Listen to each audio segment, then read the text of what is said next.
So with no more ado, I'm going to invite Honorable Ayeko to provide an opening address. Thank you once again for joining us today, and it's over to you. Yes, of course. Yes, yes.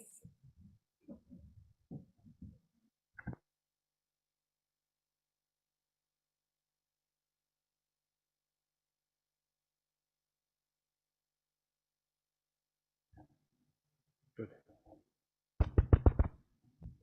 I hope you can hear me well. As you have been told, I was just requested this morning to come and give some opening remarks, and most important, of course, the keynote speech on behalf of my minister, who was assigned some very urgent work this morning by the head of state. And in government, we don't believe in gaps. So I was called upon to step in. And as a very, very obedient servant and deputy to my minister, I had to move in immediately and fill in. Of course, I'm not going to fully represent her, but she gave me some speech, which I'm going to read on our behalf in this very, very important session, which have just been briefed this morning, which is mainly talking about the climate change issues, the movement towards green energy. And without further ado, I'm going to do exactly that. So apologies from the minister. She told me she wanted to be here because of the changes. She had to call me to step in. So sincere apologies from her, and I believe whatever I'm going to read, of course, my voice will not be the voice of Dr. Monica Juma, but the words and the message will be exactly the same. So I'll start off, of course, first by saying good morning to everybody. And I believe this is a very, very important session because I can see very able people here around. And I'll seek, sincere apologies if I make any issues that you may not like. So Ms. Tigist Amare, the Deputy Director, it's my honor to read this speech on behalf of the Minister for Energy in this very, very auspicious moment this morning, and bearing in mind that the world is going through major changes, and especially the issue of climate change, which is a very, very important one.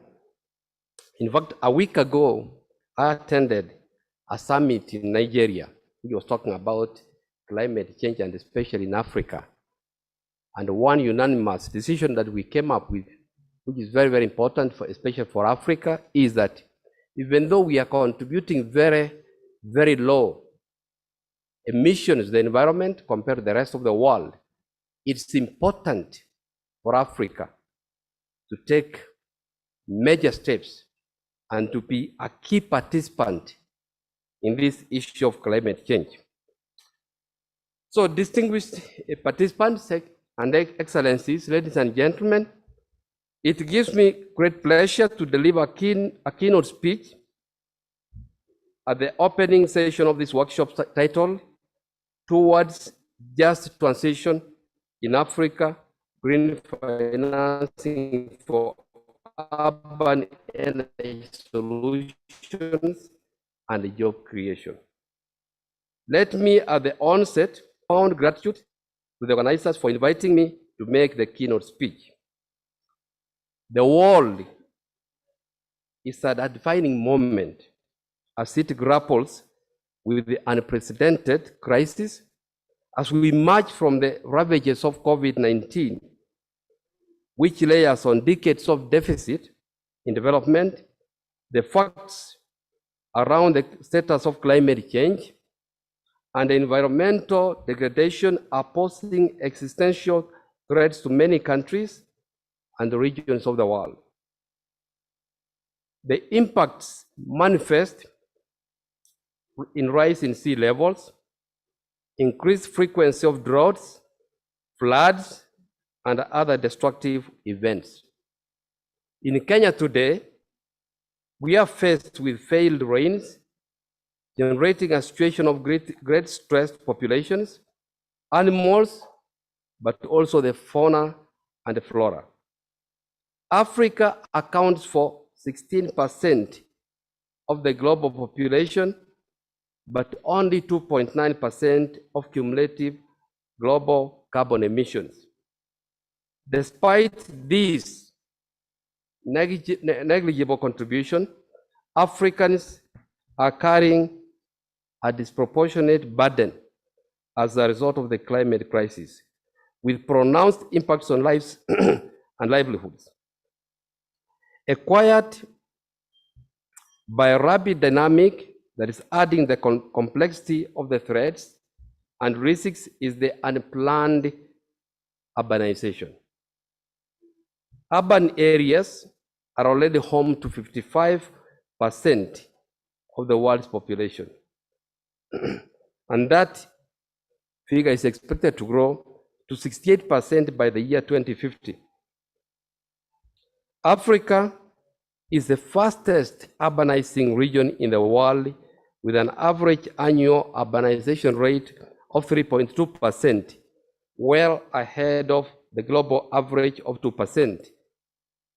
Currently, 472 million people live in African cities, and this number is expected to grow to 810 million people by the year 2035. This reality calls for the deliberate actions around planning of service provision in this fast-growing space. In the case of energy, sustainable urban energy solutions represent a critical zone of opportunity for the development of new and more reliable green finance pathways. Africa's rapidly expanding cities present a significant economic opportunity and a source of growth. However, urban centers are also where income and energy inequalities are their starkest. The acceleration of the sustainable energy generation and use, particularly in urban areas, could have a transformative impact on people at the individual levels, as well as at SMEs and the livelihoods levels across value chains. The model of growth and development pursued in the last decades has not delivered the inclusive growth and sustainable development aspired to by people around the world. Importantly, sustainable development, which not only balances but builds on the synergies between economic growth, social inclusion, and the preservation of the environment, is not only possible, it is becoming an imperative. The transition to a sustainable, low-carbon economy will have a profound effect on modes of production and consumption, on enterprises and workers, on employment and incomes. It offers many opportunities for the creation of green and decent jobs and for inclusive, low-carbon growth. Managing the transition successfully and seizing the opportunities for job creation and social development will require coherent policies based on a good understanding of the relationships between environmental factors and the policies on the one hand and the labor markets on the other. The global energy transition must be just, inclusive, and equitable. However, no two national energy transition pathways will be identical. Hence, the framing must be contextualized. The SDGs should be integrated as a guiding framework for energy transition through policy and planning to enhance energies and reduce the trade-offs with the other SDGs to ensure no one is left behind, especially the most vulnerable, including older persons, children, youth, indigenous peoples, and displaced populations. Women also face risks of being left behind. While the energy transition is expected to produce an overall net gain in jobs, it is critical to invest in reskilling of affected workers and economic diversification of communities, ensuring a just transition. To ensure just urban transitions requires putting urban populations, workforces, and livelihoods at the center of transitions to resilient or low carbon consumer goods, buildings, transportations, manufacturing, and industrial production. The lack of long-term financing, the low rate of return, the existence of various risks, and the lack of capacity of market players are major challenges for the development of green energy projects. Large-scale green energy projects, such as hydropower or large solar farms, are long-term projects, hence they need long-term financing. A shortage of long-term financing hinders the progress of green energy development. Global investment in renewable energy and energy efficiency should be tripled towards the year 2030. Shifting fossil fuel subsidies to renewables, as well as putting a price on carbon, will also be crucial in accelerating the energy transition. International cooperation must be dramatically scaled up to catalyze the public and the private finance and investment needed to accelerate energy transitions, especially for the developing countries and small island developing states. Access to finance and the provision of technology transfer must be prioritized.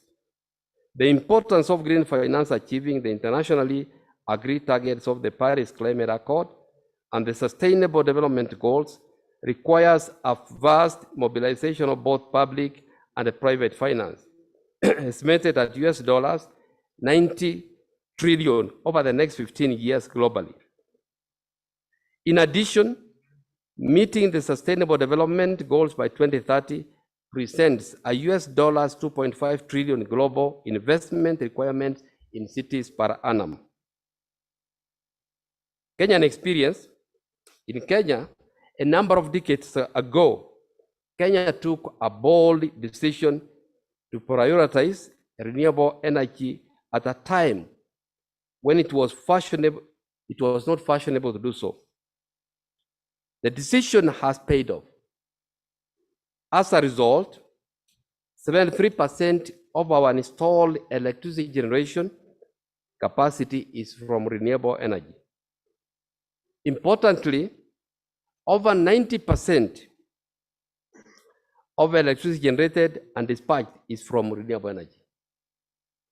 This is no mean achievement by any standards. Yet, more still needs to be done. Kenya has made significant achievements in electricity access over the past 7 years. This raised connectivity from below 30% in the year 2013 to over 80% currently.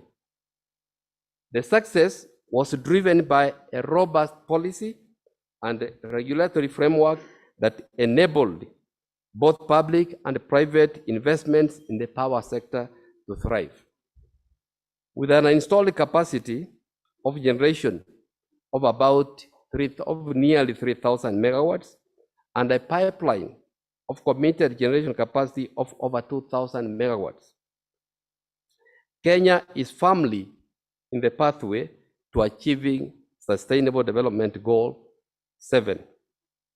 However, dramatic action is required to accelerate the development and deployment of clean cooking fuels and technologies.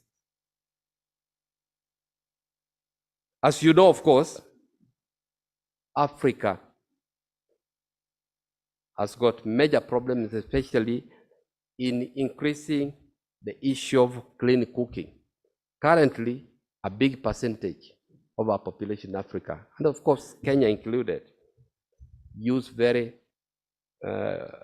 unclean cooking fuels, which have got a lot of problems. Kenya is therefore well on its way to achieve universal access to electricity much earlier than the Sustainable Energy for All goal of universal access by the year 2030. The Kenya National Electrification Strategy 2018 provides the roadmap to achieving the universal electricity access goal by the year 2026, which is much earlier than the year 2030. The government affirms clean cooking as an important and a priority component of its development agenda. A bioenergy strategy has been formulated to guide the process towards universal access to modern cooking energy. Last year, an energy compact on clean cooking was prepared and submitted at the high-level dialogue on energy. The compact targets a multi-pronged approach that focuses on 4 aspects of the current cooking sector value chain: fostering a conducive, enabling environment, strengthening the sector supply chain, stimulating demand for clean cooking solutions, and addressing pertinent cross-cutting challenges. Formulation of an energy sector white paper to guide the energy sector is urgently required to bring coherence, clarity, focus, synergies, and guide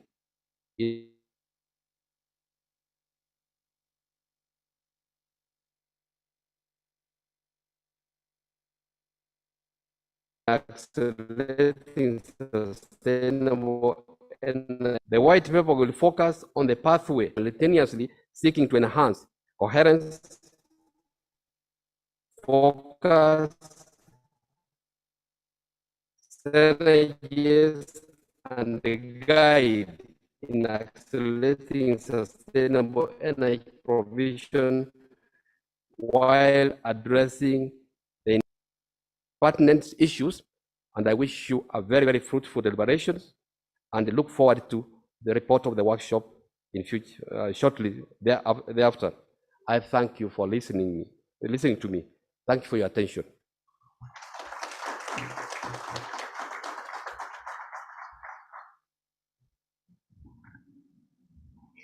Thank you very much, Honorable Ayeko. That was an excellent opening address and a great way for us to frame our subsequent discussions.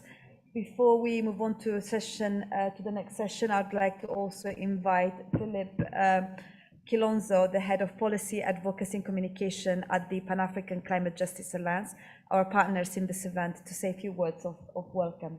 Thank you.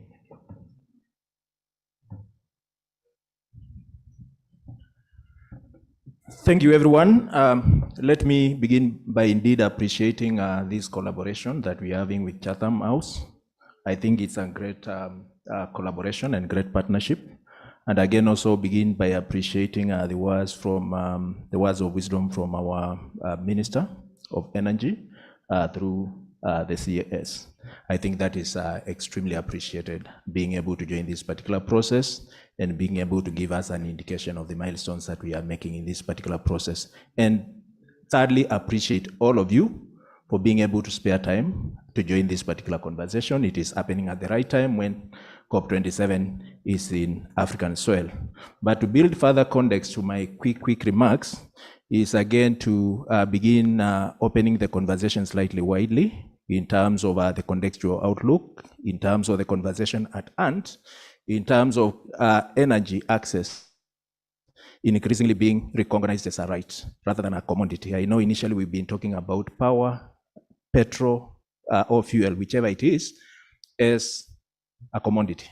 but it needs to be looked at from a perspective of rights. And the moment you begin to look at it from a perspective of rights, then you begin to see the groups that are disadvantaged, even within the context of urban areas and cities. Women, young people, and communities in informal settlement comprise quite a constituent in this particular context.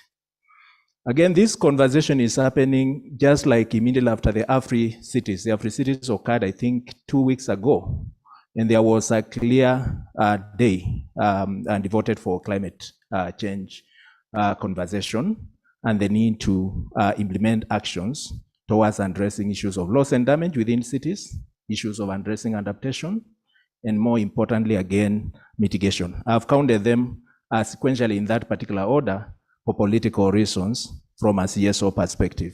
Because from a CSO perspective, we believe that we must address the adaptation imperatives, which are quite important. And secondly, we believe that loss and damage is increasingly eroding human dignity and their enjoyment of rights. And therefore, mitigation in context of Africa, which is producing as little as 4%, I'm happy because Honorable Zachary lowered that to 2.9, is an indication that we are probably supposed to get our priorities right. But then again, a bit of introspection. When you look at essentially what is happening in terms of national determined contribution across Africa, the bulk of the effort is actually going towards mitigation. So there is a mismatch. And therefore, as we go to COP27, we need to look at how do we align this mismatch. I think urbanization will go on, which is very critical. And with urbanization, the role of cities and emissions cannot be sidestepped, and therefore it becomes quite an important conversation. But looking at where we are then from a contextual perspective, then you begin to see Africa is sitting in a space where it can actually take off in a green, in a sustainable manner, because again, its emission levels are still low, but that requires planning.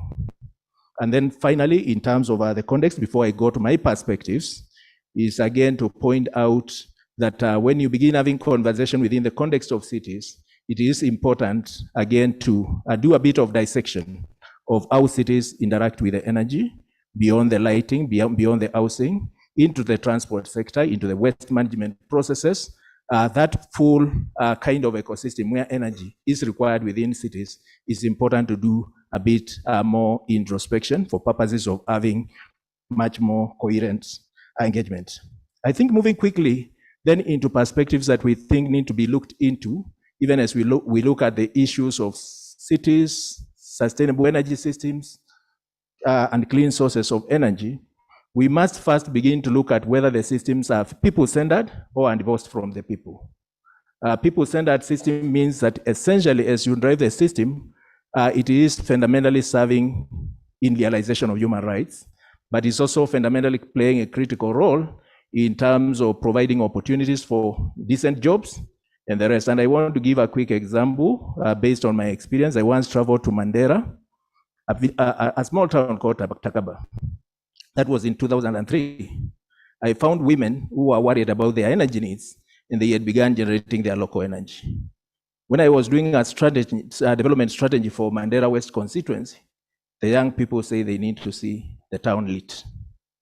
What happened? We had a decentralized system, but in the process, women were divorced from that decentralized system. They are no longer in control. Therefore, the system that came into place did not necessarily place at the center the imperatives, the needs of women, and therefore they weren't displaced in the process, yet they had brilliant ideas around how those initiatives can be scaled or brought to scale. So I think the critical thing, as we look at people-centered system, then is to begin to look at where are the women, where are the young people within these energy systems, and how do we ensure that beyond just attracting private sector investment, we are building a coherent system that creates opportunities for the local people, which is very critical.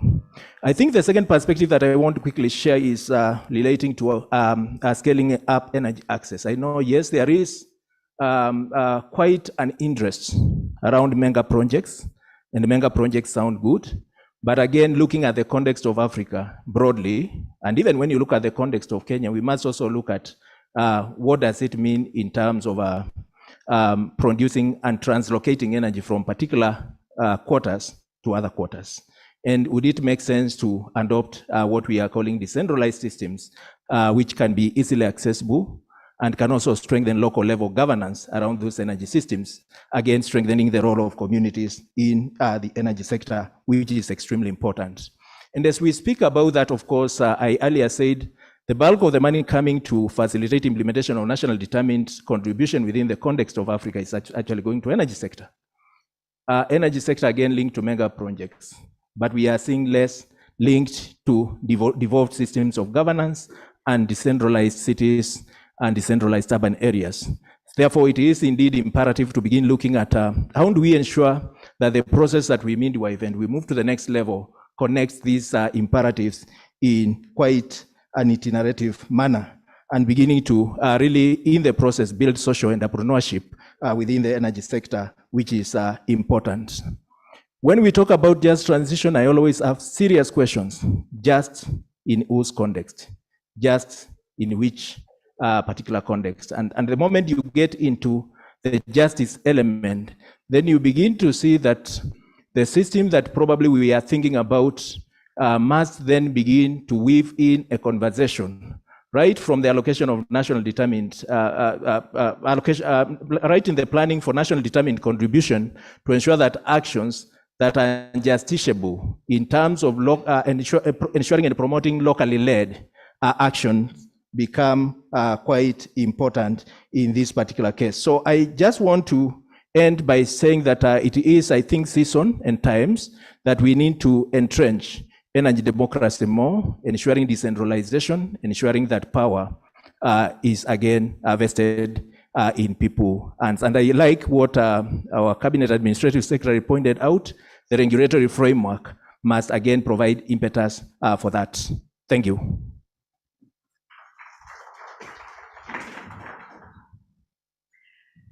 Thank you very much, Philip. So we will now move to the next session, to the first session of our conference. So I will invite you both to join the participants and invite Charles to take over the chairing role. Thank you very much.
Good morning.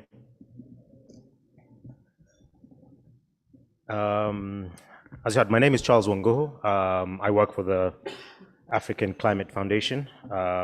We are only Africa-led, Africa-based regranting foundation. I would like to invite my panelists. I think we're still waiting for one more.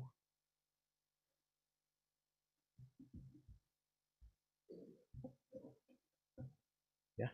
Okay. All right. So thanks for joining us for this session. The first session is the Innovating Green Finance for Sustainable Urban Energy Production and Consumption. We have a brilliant panel waiting for you.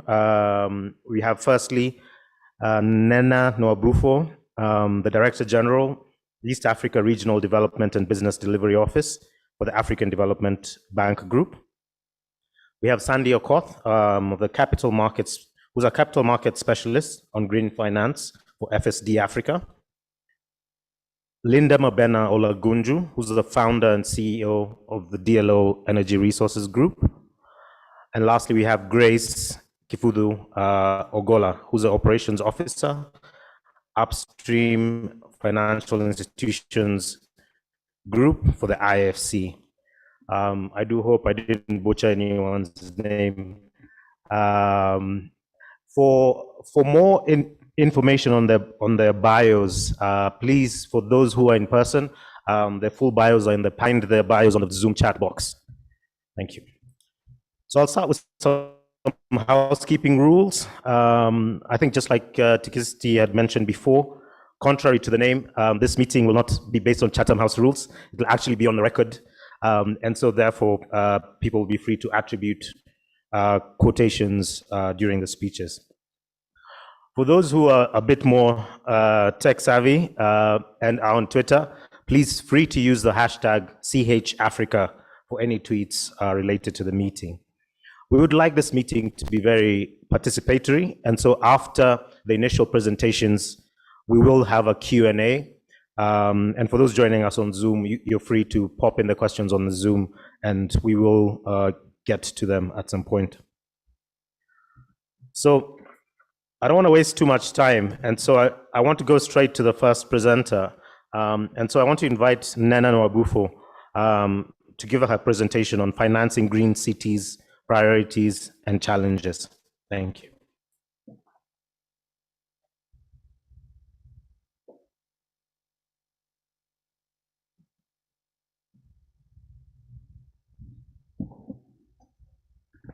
Good morning, distinguished ladies and gentlemen.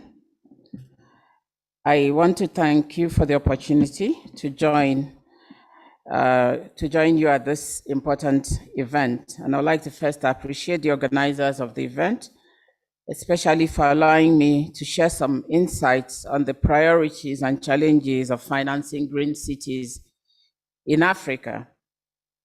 Let me emphasize that it is very meaningful to speak on this topic, particularly at this era where rapid urbanization is putting strain on social amenities within African cities. Today, it is common knowledge that cities in Africa are surging with high prospects. The number of people living in urban areas has been increasing steadily over the past 2 decades and is projected to grow further in the coming years. Here are some key observations for our reflections today. Since 1990, the number of cities in Africa has doubled from 3,300 to 7,600. The cumulative population has increased by 500 million people. By 2040, more than half of Africa's population are expected to live in cities. This offers a window of opportunity, as cities generally account for 67% of Africa's economic output. At the same time, we have seen how cities in Africa face numerous challenges, ranging from poor planning and infrastructure deficit to overstretched urban services, skills shortages, suboptimal land use, low rent collection, and increased vulnerabilities to climate change impacts and disaster risks. In many African countries, inadequate city planning combined with poor regulatory systems have created an unsustainable model of urban growth that has resulted in unmanaged, fragmented, and hyper-informal cities. The fact is that without innovative thinking and new ways of planning our cities, Africa cannot reap the prospects of urbanization. Indeed, as we speak today, cities are already being stretched by the challenges of climate change and the COVID-19 pandemic. and at the heart of these lies inadequate infrastructure. What makes a city green or sustainable? From the African Development Bank's perspective, there are several elements that constitute green or sustainable cities. One, environmentally sustainable in terms of cleanliness and efficiency. Two, resilient to social, economic, and natural shocks, such as floods, landslides, tropical cyclones, sea level rise, etc., all of which are projected to increase in frequency and intensity on the continent.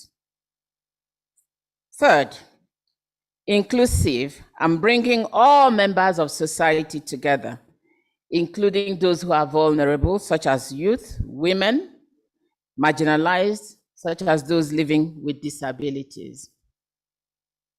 Fourth, producing and generating decent jobs for all members of the population. One critical prerequisite for achieving sustainable cities is investing in infrastructure. Therefore, the African Development Bank is committed to supporting African governments with investments in sustainable transport, waste and pollution management, energy, water and sanitation, plus other services that are climate-proofed to guarantee sustainable city development and foster resilience to climate change.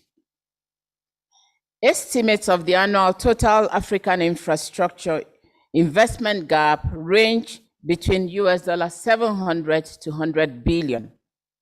Other estimates show that the difference between investment needs and actual investment is between $130 to $170 billion per annum. This infrastructure financing gap will increase with increasing levels of urbanization.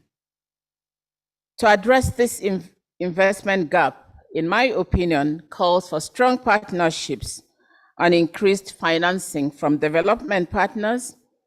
Building strong partnerships in this sense is not only limited to international partnerships, but also partnership at state and community levels that can foster quality service delivery.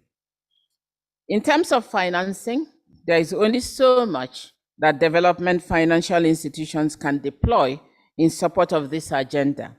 Therefore, creating an enabling environment that will unlock the power of the private sector in pursuing many of the needed investments is highly critical. More importantly, we must be innovative with blending financial instruments such as grants, debt, equities, guarantees, bonds, swaps, and all range of financial instruments available in the market today. These are very critical to achieving green, sustainable, and climate resilient cities in Africa.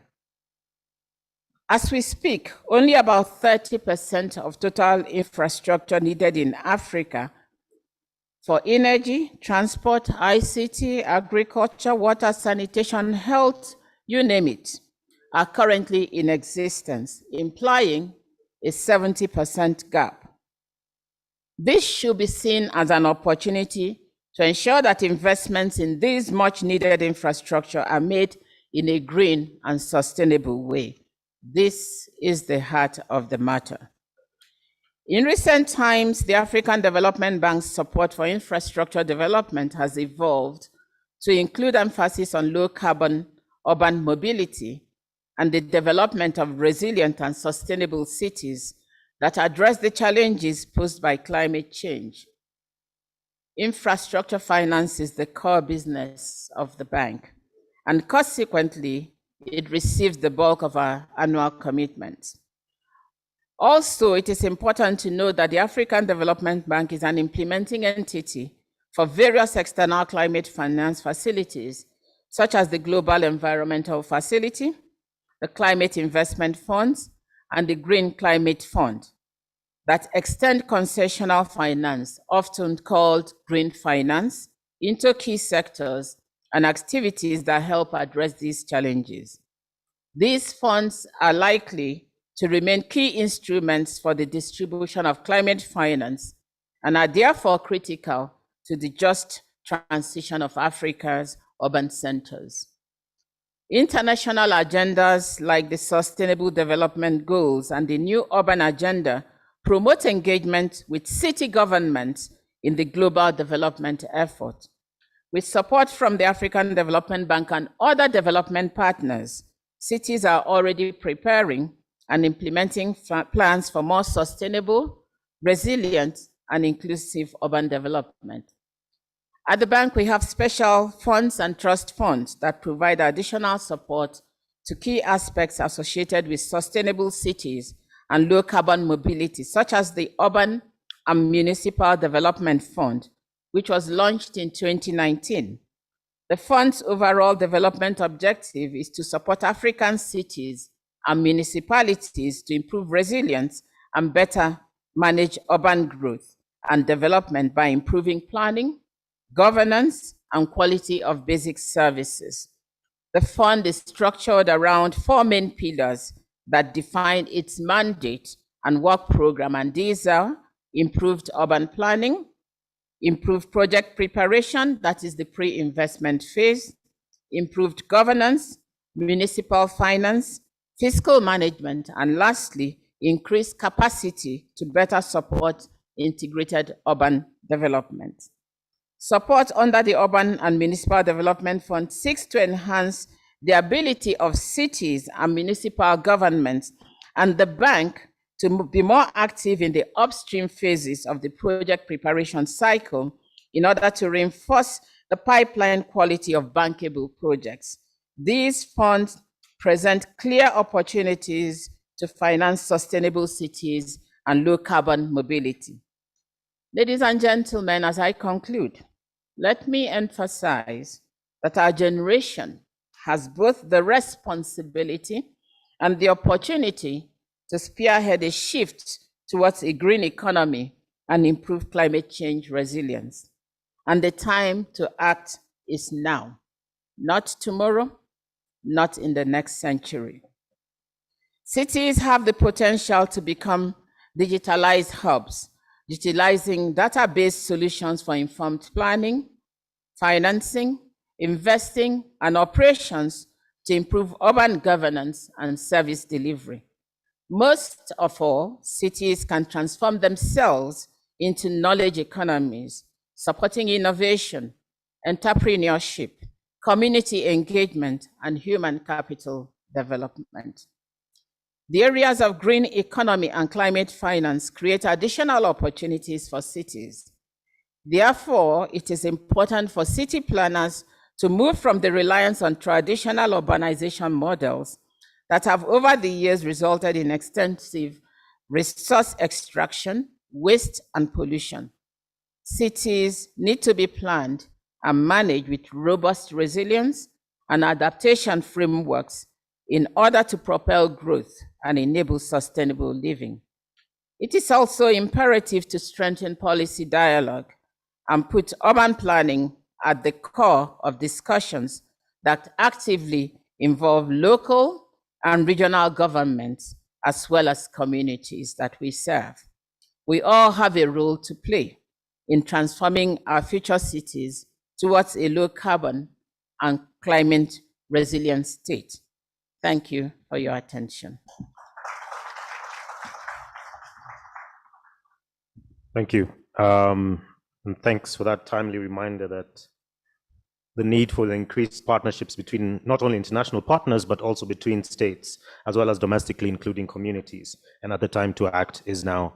I'll move on to our next presenter, Usandi Okoth from FSD Africa. And if our panelists could please remember to stick to the 8 minutes. Thank you.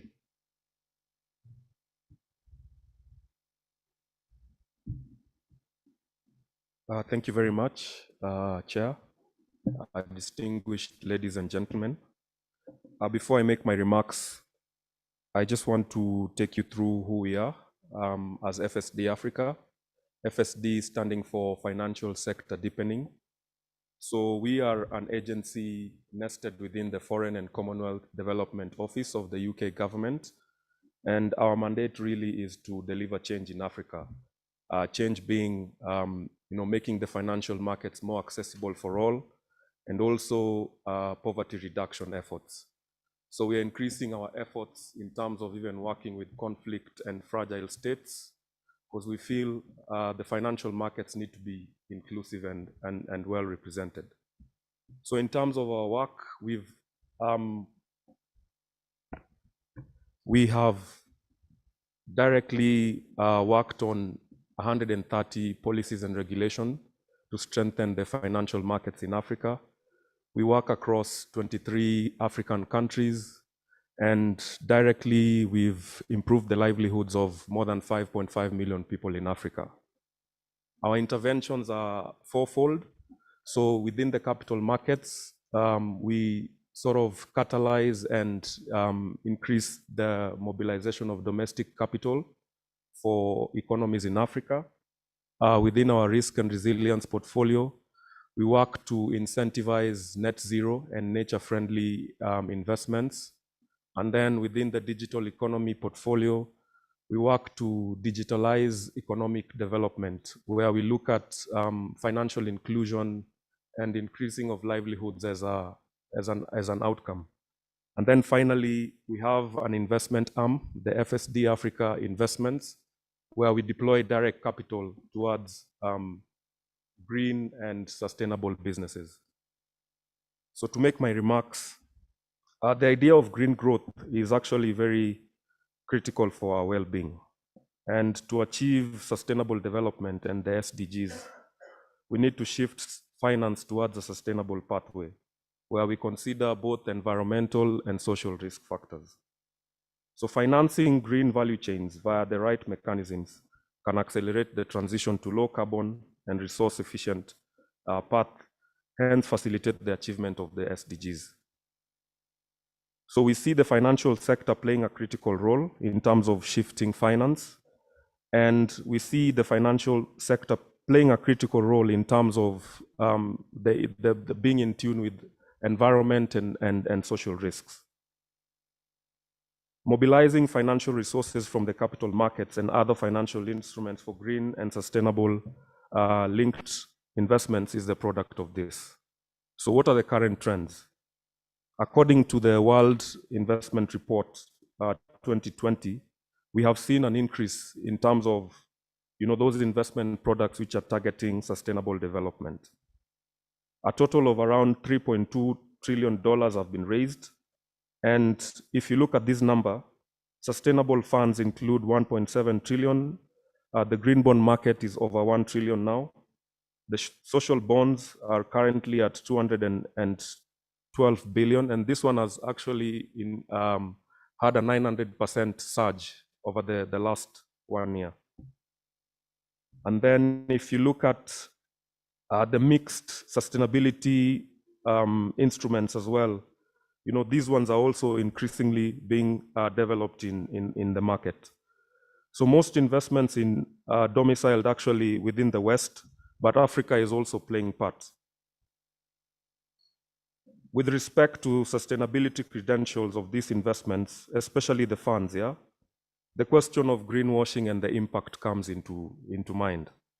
But what we've seen, especially with the green bonds, with the reporting requirements, we are really trying to ensure that the funds are actually, and the use of proceeds are actually being channeled and generating those green outcomes that we are after. So the stakes are high, especially for the capital markets.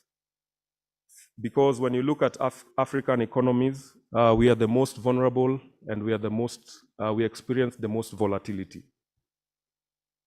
So what can we do to ensure that we change the narrative? We've seen a lot of government support coming through in terms of creating the policy enablers. We are seeing reforms to strengthen investors within the market, because the idea of the capital markets is actually to raise local currency debt. And then we're also seeing modernization in terms of regulatory and legal reforms, really spurring the public offerings. And then, and this is a space where we love, we are seeing the introduction of new instruments crowding in and diversifying the investment and the investors within the African states.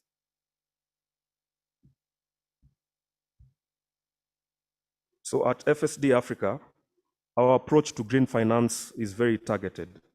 So we want to support policy while we catalyze, the right investments and the right instruments. So we seek to become a leader in terms of catalyzing those activities. And, we partner with the finance sector through the capital markets, both the players and the regulators, where, we work with them to green the financial sector. And here we are working with the Africans to understand and monitor and manage and respond to the risks and opportunities that are present. We are also financing the green sectors, working with firms to mobilize the right investments for Africa. So ladies and gentlemen, thank you for allowing us to present at this forum, and we look forward to interacting more with you and to sort of, catalyze those partnerships and investments that we require in Africa. Thank you.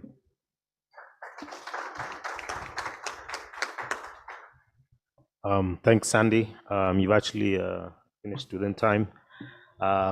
We appreciate you giving us an overview of the capital market role, and sort of, I think some of the figures are staggering, but we'll wait for the Q&A to ask a few more questions around that.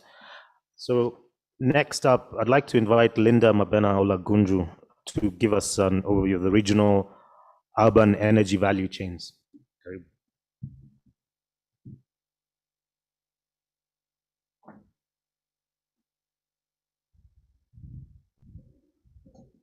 Good morning, everyone. I'll start off a bit by giving a bit of context in what I do. And I think my role today is more to shed light from a business sector perspective on some of the issues being discussed. It's seldom that we're invited to these policy-driven sessions, and we get to now give feedback on how the policies are actually being implemented and whether what we're discussing is actually being achieved.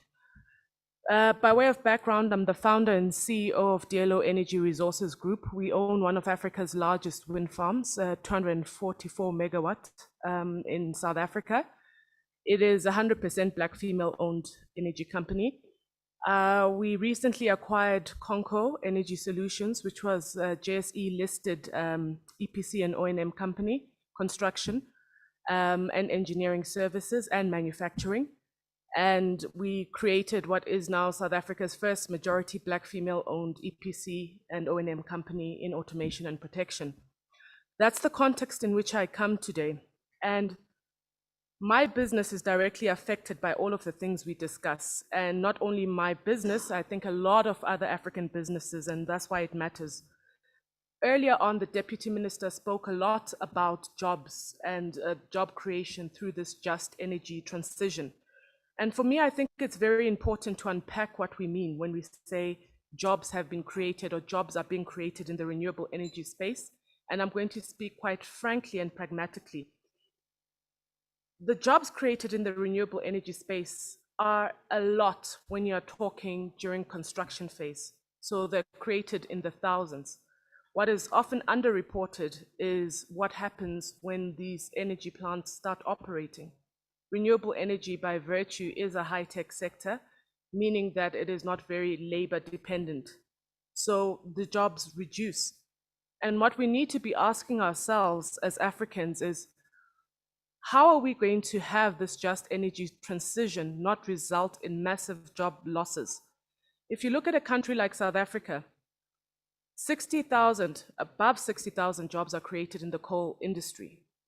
Another 50,000 of those jobs are created by Eskom, which is predominantly powered by traditional energy sources such as gas and coal.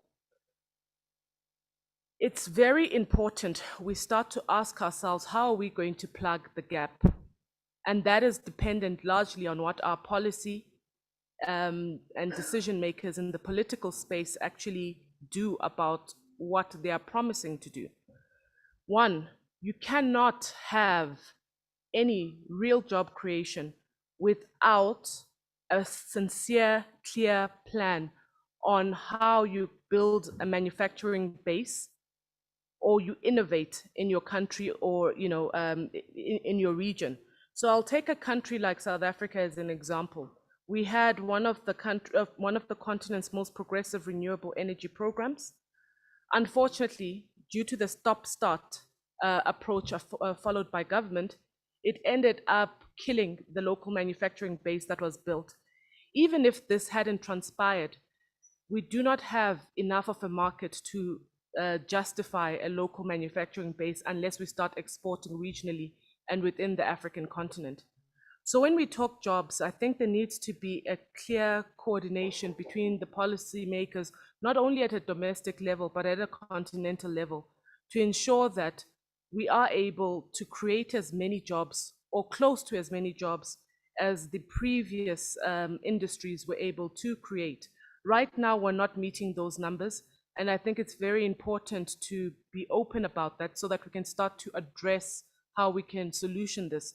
So a prime example is that if South Africa has the manufacturing base, how do we get Kenya involved in terms of either exporting to Kenya, and what can Kenya export back to South Africa? How do we begin to trade within ourselves in this energy space? The second thing I want to touch on is funding. I've had a lot about funding and the money is being thrown to renewable energy and the just energy transition. I'll give another example. After COP26, South Africa, I think, had received about 135 billion towards Eskom, moving towards cleaner energy sources. Currently, Eskom owes 400 billion plus in debt. The money being provided for this clean energy transition is just simply not enough. And I don't think that it is going to be an answer to how we address some of the challenges our utilities are facing from a debt perspective. The other thing I think we need to look at is the role of DFIs, and I'm glad the AFDB was speaking earlier on. Having dealt with most of this continent's DFIs as a founder and a company in the space, I can tell you one of the key things that are lacking is funding for developers that are African. And I'll tell you what I mean by that. Most of the development that is taking place on our continent is being done by outside foreign companies. Your local players then come on board as a local partner. They have a minority role to play. And if these foreign companies were to leave today, I can count on one hand the number of actual local Africans that would be able to produce a power plant start to finish, whether it's a wind farm, whether it's a solar plant, whether it's a hydro plant. And that is a very important factor to say, in this clean energy transition, are we actually really upskilling our local talent to be able to perform the high-tech roles that are required in power generation? The other thing I think that's very important to highlight in the role of the DFI is the DFI is meant to be development finance institutions funding the development of Africa. That doesn't happen if you're not creating an enabling environment for entrepreneurs. Funding debt or funding from a project finance perspective, but not dealing cohesively with the budget for funding early stage development, then does away from creating real entrepreneurs in this space and real job creation. So I think it's important that we begin to have these discussions with the DFIs, as well as the amount that is allocated towards the development funding that is in place, for example, the CIFA fund, and how long that takes from a process perspective. The response time and the requirements from DFIs are very, very high, and they take long to actually turn around that funding.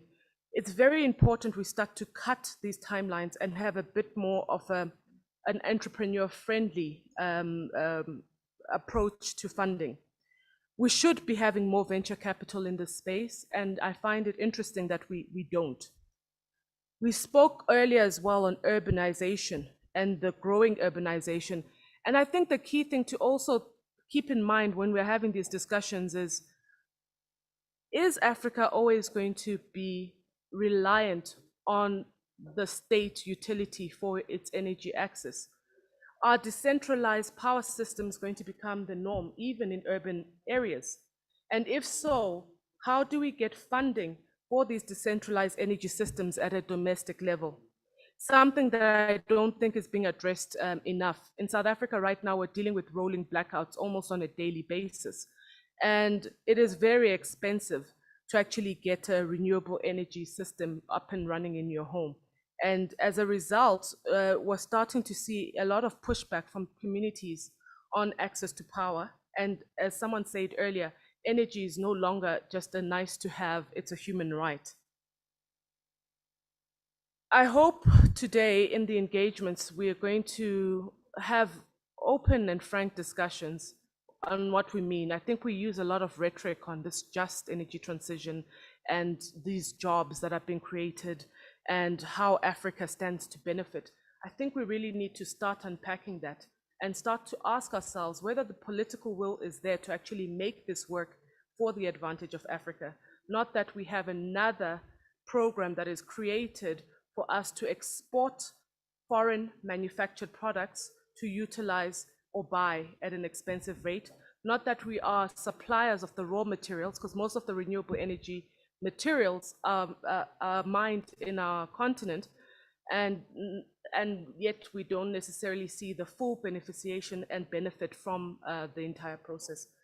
Mine today was to pose these challenges and to report from a business perspective that a lot more needs to be done. And I think we're not anywhere near to achieving a just energy transition.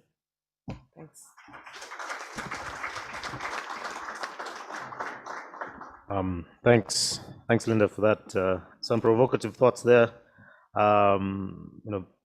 Least not of all this idea of jobs and the fact that there are no jobs, but also this factor of around the debt-ridden utilities, and this is an issue across the continent.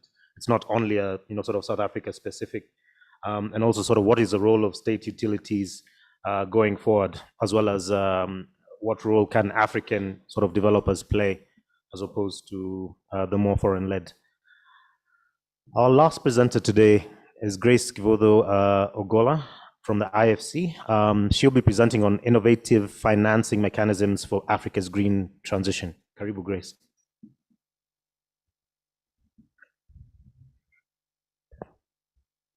Thank you very much, Chair.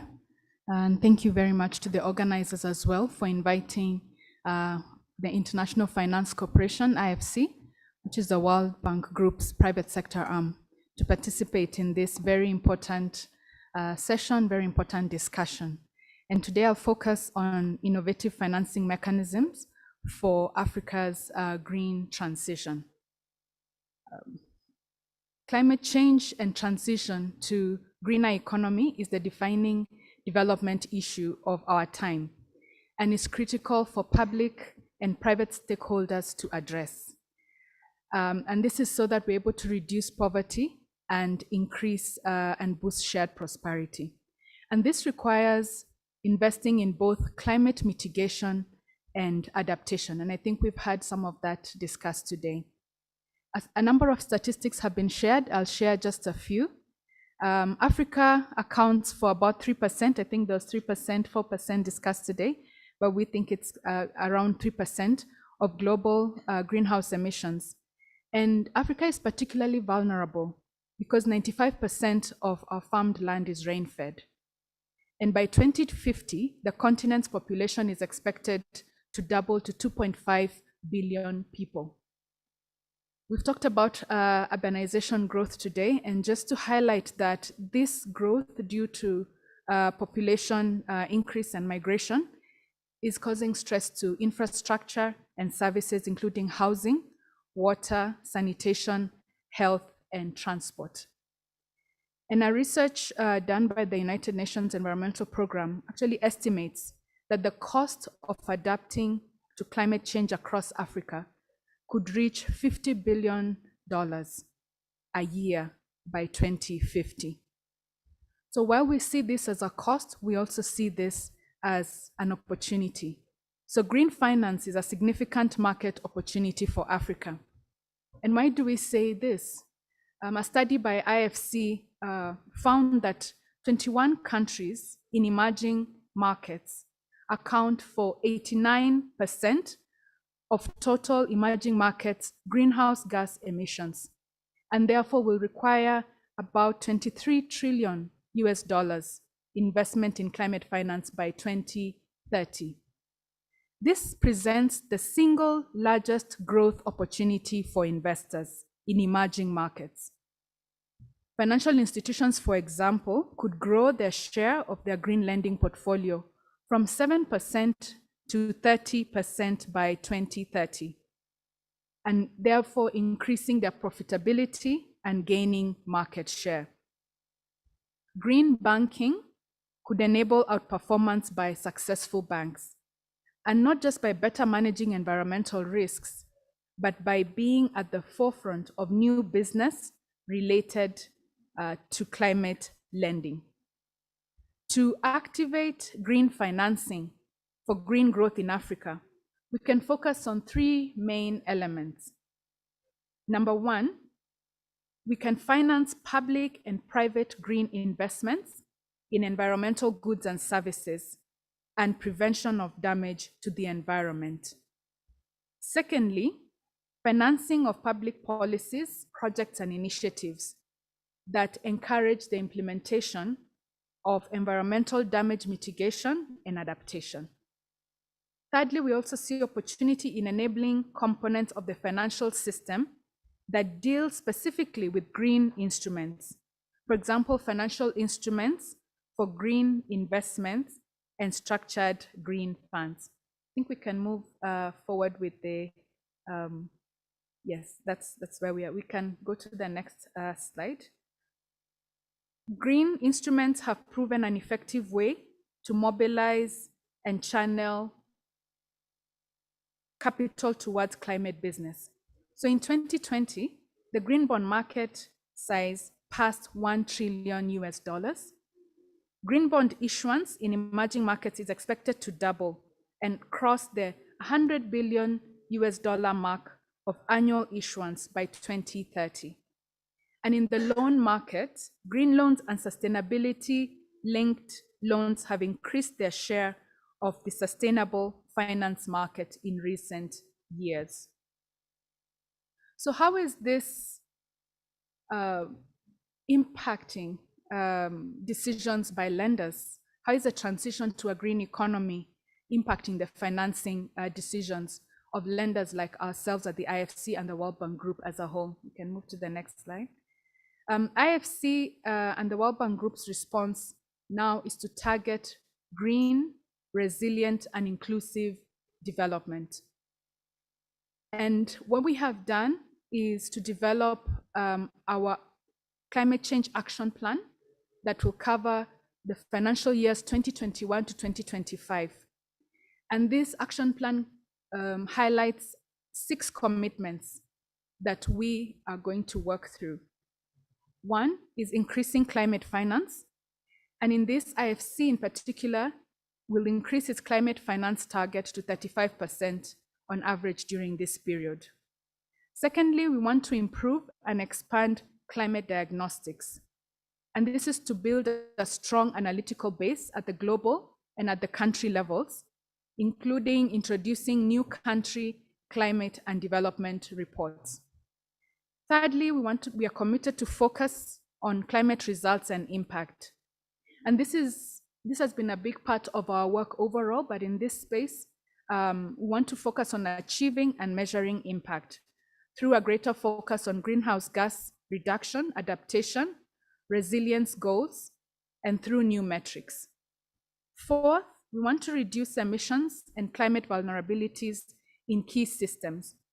And on this, we are focusing on 5 key system transitions that contribute over 90% of global emissions and have significant climate vulnerabilities. And one is access to transition to clean energy. Second is agriculture, food, and land use change. Third will be cities and urban infrastructure. Fourth will be transport. And fifth will be manufacturing activities. So going back to our commitments, the 5th commitment is to support a just transition out of coal, and Linda mentioned that, And here we will significantly increase our programmatic support for transition away from coal in client countries that request our assistance. And lastly, we're committed to aligning with the Paris Agreement. And we're going to align our financing flows with the objectives of the Paris Agreement, and one, to hold the increase in the global average temperature to well below 2%, to pursue efforts to limit the temperature increase, and to strengthen ability of countries to deal with impacts of climate change. So how does this action plan translate in practice? So in IFC, which has had a green track record in various levels. Next slide. What we do is participate as an issuer. IFC remains one of the most prolific issuers in green bonds, having issued close to 170 green bonds in 20 currencies, amounting to over $10 billion. Secondly, as an investor, in 2019, we surpassed the $10 billion mark in climate finance investments in financial institutions in emerging markets. And as a mobilizer of private capital, we bring other investors in, and I'll give an example of the Ego Green Bond Fund with Amundi and Regio Green and Sustainability Bond Fund with HSBC. As a technical assistance provider, providing advisory services to bond issues and on impact reporting in line with the Green Bond Principles. We're also influencing these Green Bond Principles because we sit on the executive committee of the International Capital Markets Association that updates and revises the principles. And we're also supporting regulators in development of national green bond frameworks and taxonomies, like we're doing in Kenya, and we have been doing jointly with our World Bank colleagues. So in conclusion, IFC has committed to increase its climate finance target to 35% on average during that period of financial year 2021 to 2025, recognizing that over time, increased awareness and engagement will enhance clients and investors' desire to compete for opportunities with a sustainability dimension. So I'll leave you with the last slide, which is a picture. I think they will move to the very end. Let's continue.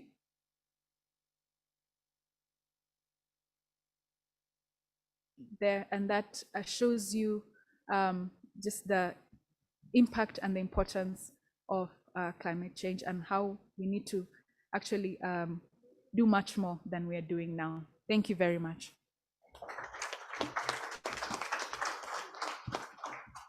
Thanks. Thanks, Grace. Again, sort of highlighting the green resilience and inclusive financing, and just giving us an overview of IFC's involvement in the sector. I think the climate diagnostics piece was very interesting to me, but I will touch base with you on that one. So, ladies and gentlemen, we have listened to our four panelists, and we have just about 20 minutes for a Q&A. Although Kenya is having an election soon, so we're a democratic country, the Q&A will not be democratic. We will keep questions to the shortest period. I will cut you off if you dwell too much.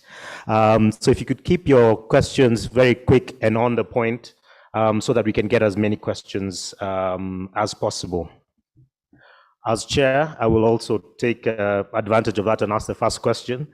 And so my first question goes to, the panelists. We have this challenge in Africa around, we've had about the projections in terms of urban growth and sort of the dividend of our youth. And how do we balance that in terms of power production, and especially in terms of building new capacity and avoiding this risk that is inherent, that you don't want to just build because they will come. If they don't come, then you have that debt. And I think that's part of the challenges of the utilities at the moment. They've taken on a significant amount of debt, and then they're not realizing that in terms of actual uptake. And then what you're finding is that power has to go up in terms of paying because of this sort of take or pay model. So that would be my first question. I want to take another two questions, and then I will go back to my panelists. So I have a gentleman on the left, And gentleman on the front, you could start on the left. Yes.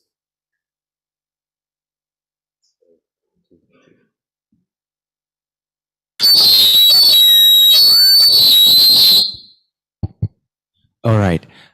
My question goes to either of the panelists on, we have done a lot of talks on the shift to renewable energy for Africa, but one gap that is not being talked about, and that is where my question is on, is that 2/3 of the world cobalt and lithium comes from DRC, but the situation in DRC for the miners and workers is horrible, especially at a time when the shift to renewable energy needs to be just and focused on workers. UNICEF estimates that child labor is in the supply chain, I think 40,000 children, and workers there are underpaid and overexploited. And at the same time, DRC does not necessarily benefit from the cobalt and lithium that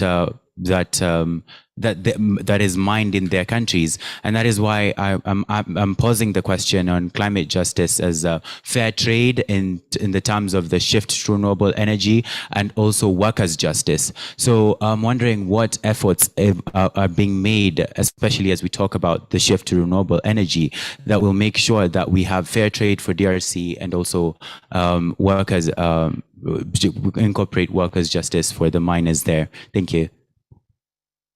Thanks. You got a mic too?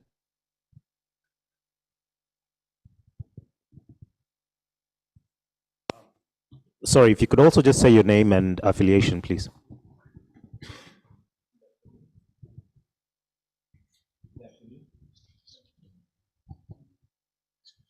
Good afternoon. Good morning. It's not afternoon yet. Okay. Good morning. My name is Ted Apondi. I'm a student representative at the United States International University, Africa. I'm studying international relations, and my question is to Madam Nabuofu from the African Development Bank. And my question is, what is the role of regional integration in financing green energy in Africa, given the varied national interests of African states?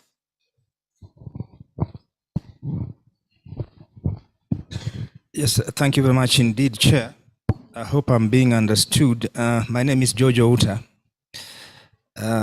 Although I teach, I'm not a very clever person, so forgive my ignorance.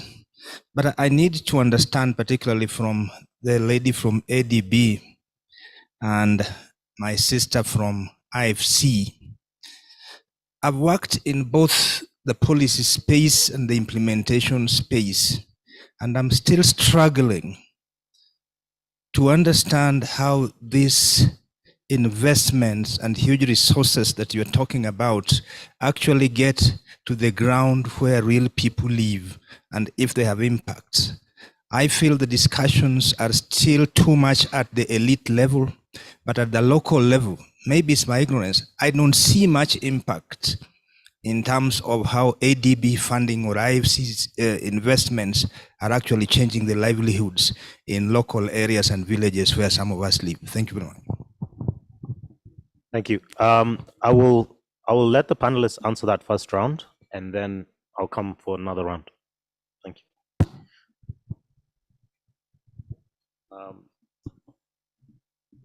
Grace, do you want to start?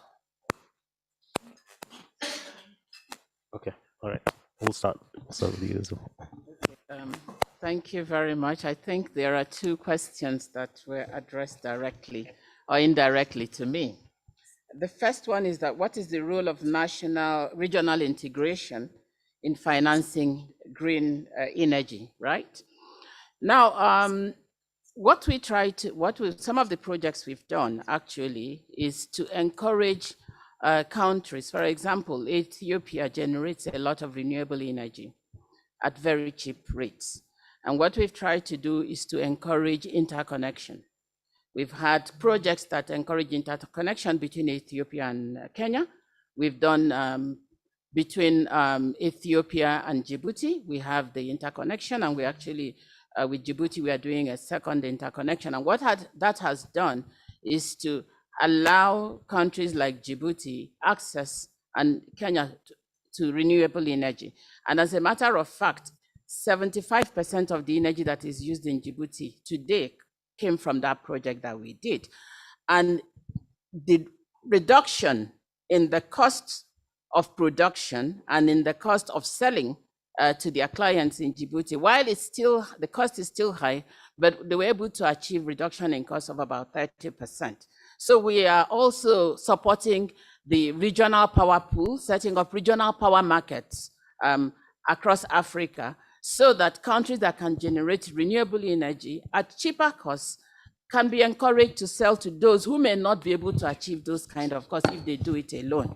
So definitely in that space, a lot of work is being done at the regional level to ensure that countries buy from each other, especially those who cannot generate renewable energy at all. They can buy from those that have rich resources in renewable energy, like Kenya, like Ethiopia. As a matter of fact, even Djibouti can do geothermal, they can do solar, and we're encouraging them as well, and we are funding some of the projects. We also have what we call the desert to power, because there are a lot of countries in Africa that are just a part of their country is deserts, and we're looking at how we can work with these countries on a regional level for them to use the huge energy resources that comes from the heat in the desert to generate power at very much cheaper rates. There's another one about investments, how people are benefiting from the investments that we make. The Chief Administrative Secretary did say something important, that in 2013, the access to energy in Kenya was 30%, that today it's at about 80%. I don't think that that 80% is just you and me wearing ties and headscarves and sitting here. You cannot achieve 80% access without it reaching the people in the village. And I remember in 2018 or thereabout, when we visited the geothermal, the GDC project that we financed, one of the villagers, the CES Energy was asking her, do you know the African Development Bank? Do you know Dr. Adesina? And she said, I don't know Dr. Adesina, I don't know the African Development Bank, but the only thing I know is that I was once in darkness, but today I have light. When we fund road all the way from Moyale to Nairobi, you find that the average person who took public transport on that route used to spend about 2 days to get to Nairobi. With that construction, it took less than 1 day. When we fund roads that connect Ethiopia to Kenya, a journey that used to take 3 days takes 1 day. I've never been on those roads, and those roads are not being used like by elites like you and me. We fly. It's used by the common man. It has implications on their life, on their ability to get there faster, on the cost of transportation, because a lot of those roads, you find that cost of transportation drops between 20 and 50% once they are constructed, once they are finished. And it's the common man so that enjoys the opportunities of this infrastructure. Thank you.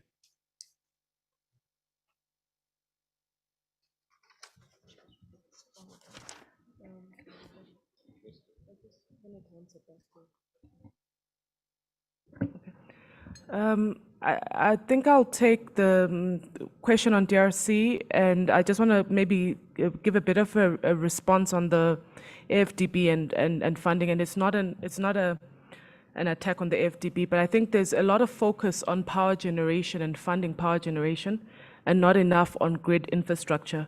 One of the challenges, for example, Nigeria is struggling with is not only the power generation, it's the trapped energy because of the underinvestment in the grid infrastructure. And I think that if we're going to take, what we're saying about access to energy seriously, the major DFIs need to really start looking at how we can upgrade grid infrastructure, not only in underdeveloped countries, but even in so-called developed economies like South Africa. Right now, we're struggling with the strengthening of our grid. The other thing I think we also need to look at, because there was a mention of the African power pools. Those African power pools remain a lobby group and a all boys or all boys and girls club for utilities. which is not reflective of where the power market is today. A lot of this continent's power is starting to be generated by independent power producers. And until we open up access to these networks to independent power producers to be able to have access to sell their power regionally, we're not going to start to have the access that we want in terms of power generation and as well as exportation. So the Southern Africa Power Pool is an example. I think there's only one IPP that is a member, and that was after much lobbying and fighting. Until we get IPPs in there as well and able to trade their energy, I think the infrastructure still remains that the utility is the supplier, and it's no longer reflective of the case. On the matter of the DRC, I think it goes back to what I was trying to say earlier. Until our political leadership is clear and decisive on what it's doing, you're going to continue to have this continent be exploited. The DRC is a prime example. It is, we all know the war in the DRC is funded largely by, a quest for resources. We all know that a number of Western countries continue to benefit from that war, and the things you're mentioning are not new. But what I'm trying to say is that you're not going to really start to address child labor, or access to the green energy within DRC when the state is not functioning properly. There isn't that correct political leadership in place to actually make the changes that you're advocating for. So as long as that war continues and as long as the world continues to turn a blind eye to it, the country is going to continue to be exploited. I just wanted to respond to Mr. Jojota as well, just building on what my colleague from the African Development Bank has said. We as IFC lend to institutions of different kinds.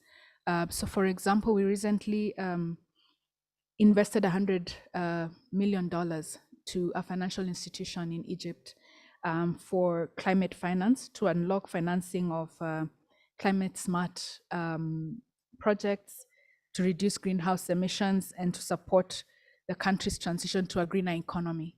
So as we provide financing to this financial institution, they will on lend to the projects.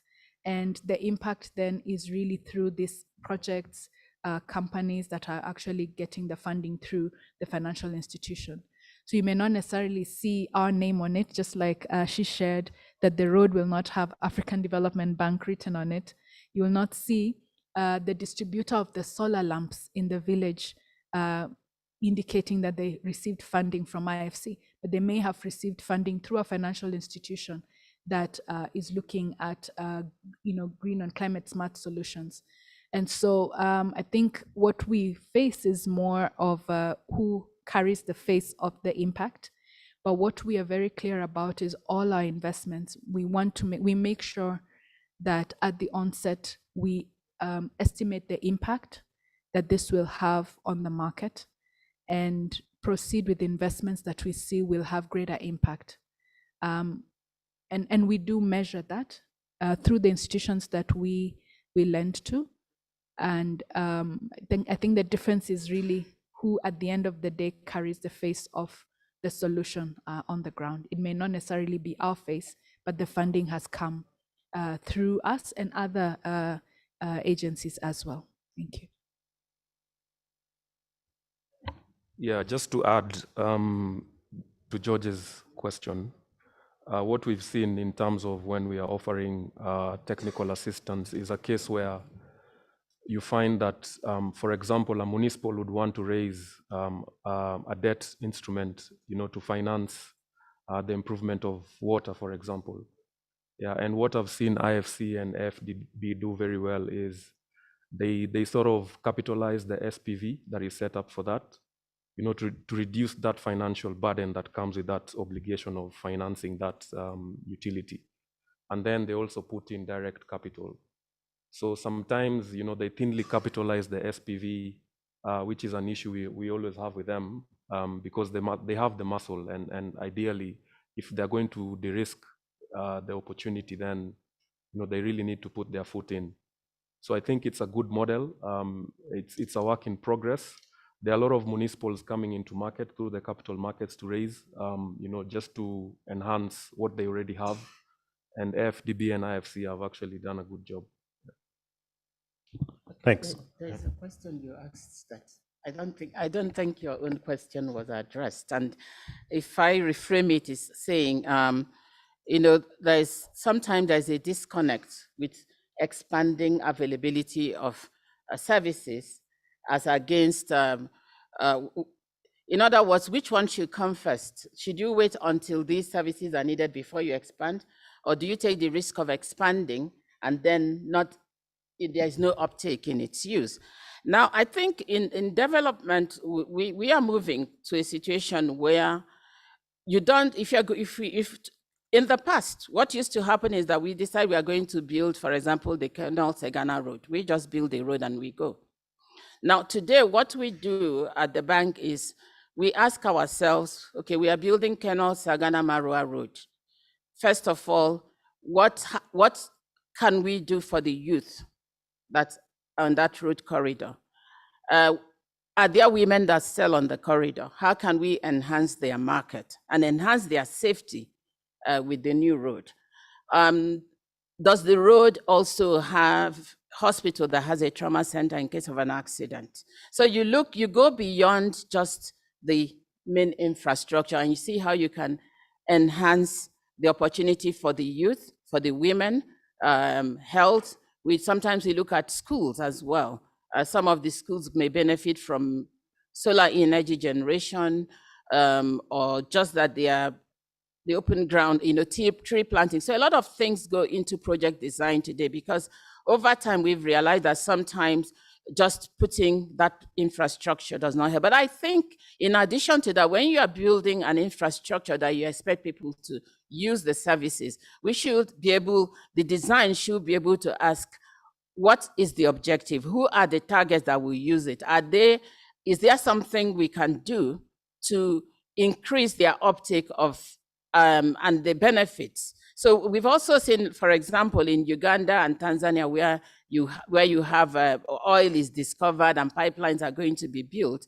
Is there a way we design sometimes capacity development programs for youth and small enterprises along that corridor, to train them and to prepare them to use the opportunities that may come from this new development? So I think how projects are being designed and asking the right questions is very critical in today's development, just to make sure that not only is the infrastructure use increased, but also that people along that infrastructure corridor can as well benefit from it. And some of the things we do, like if energy is provided in an area, is to go back and ask the women there, has this energy helped you to do more in the economy?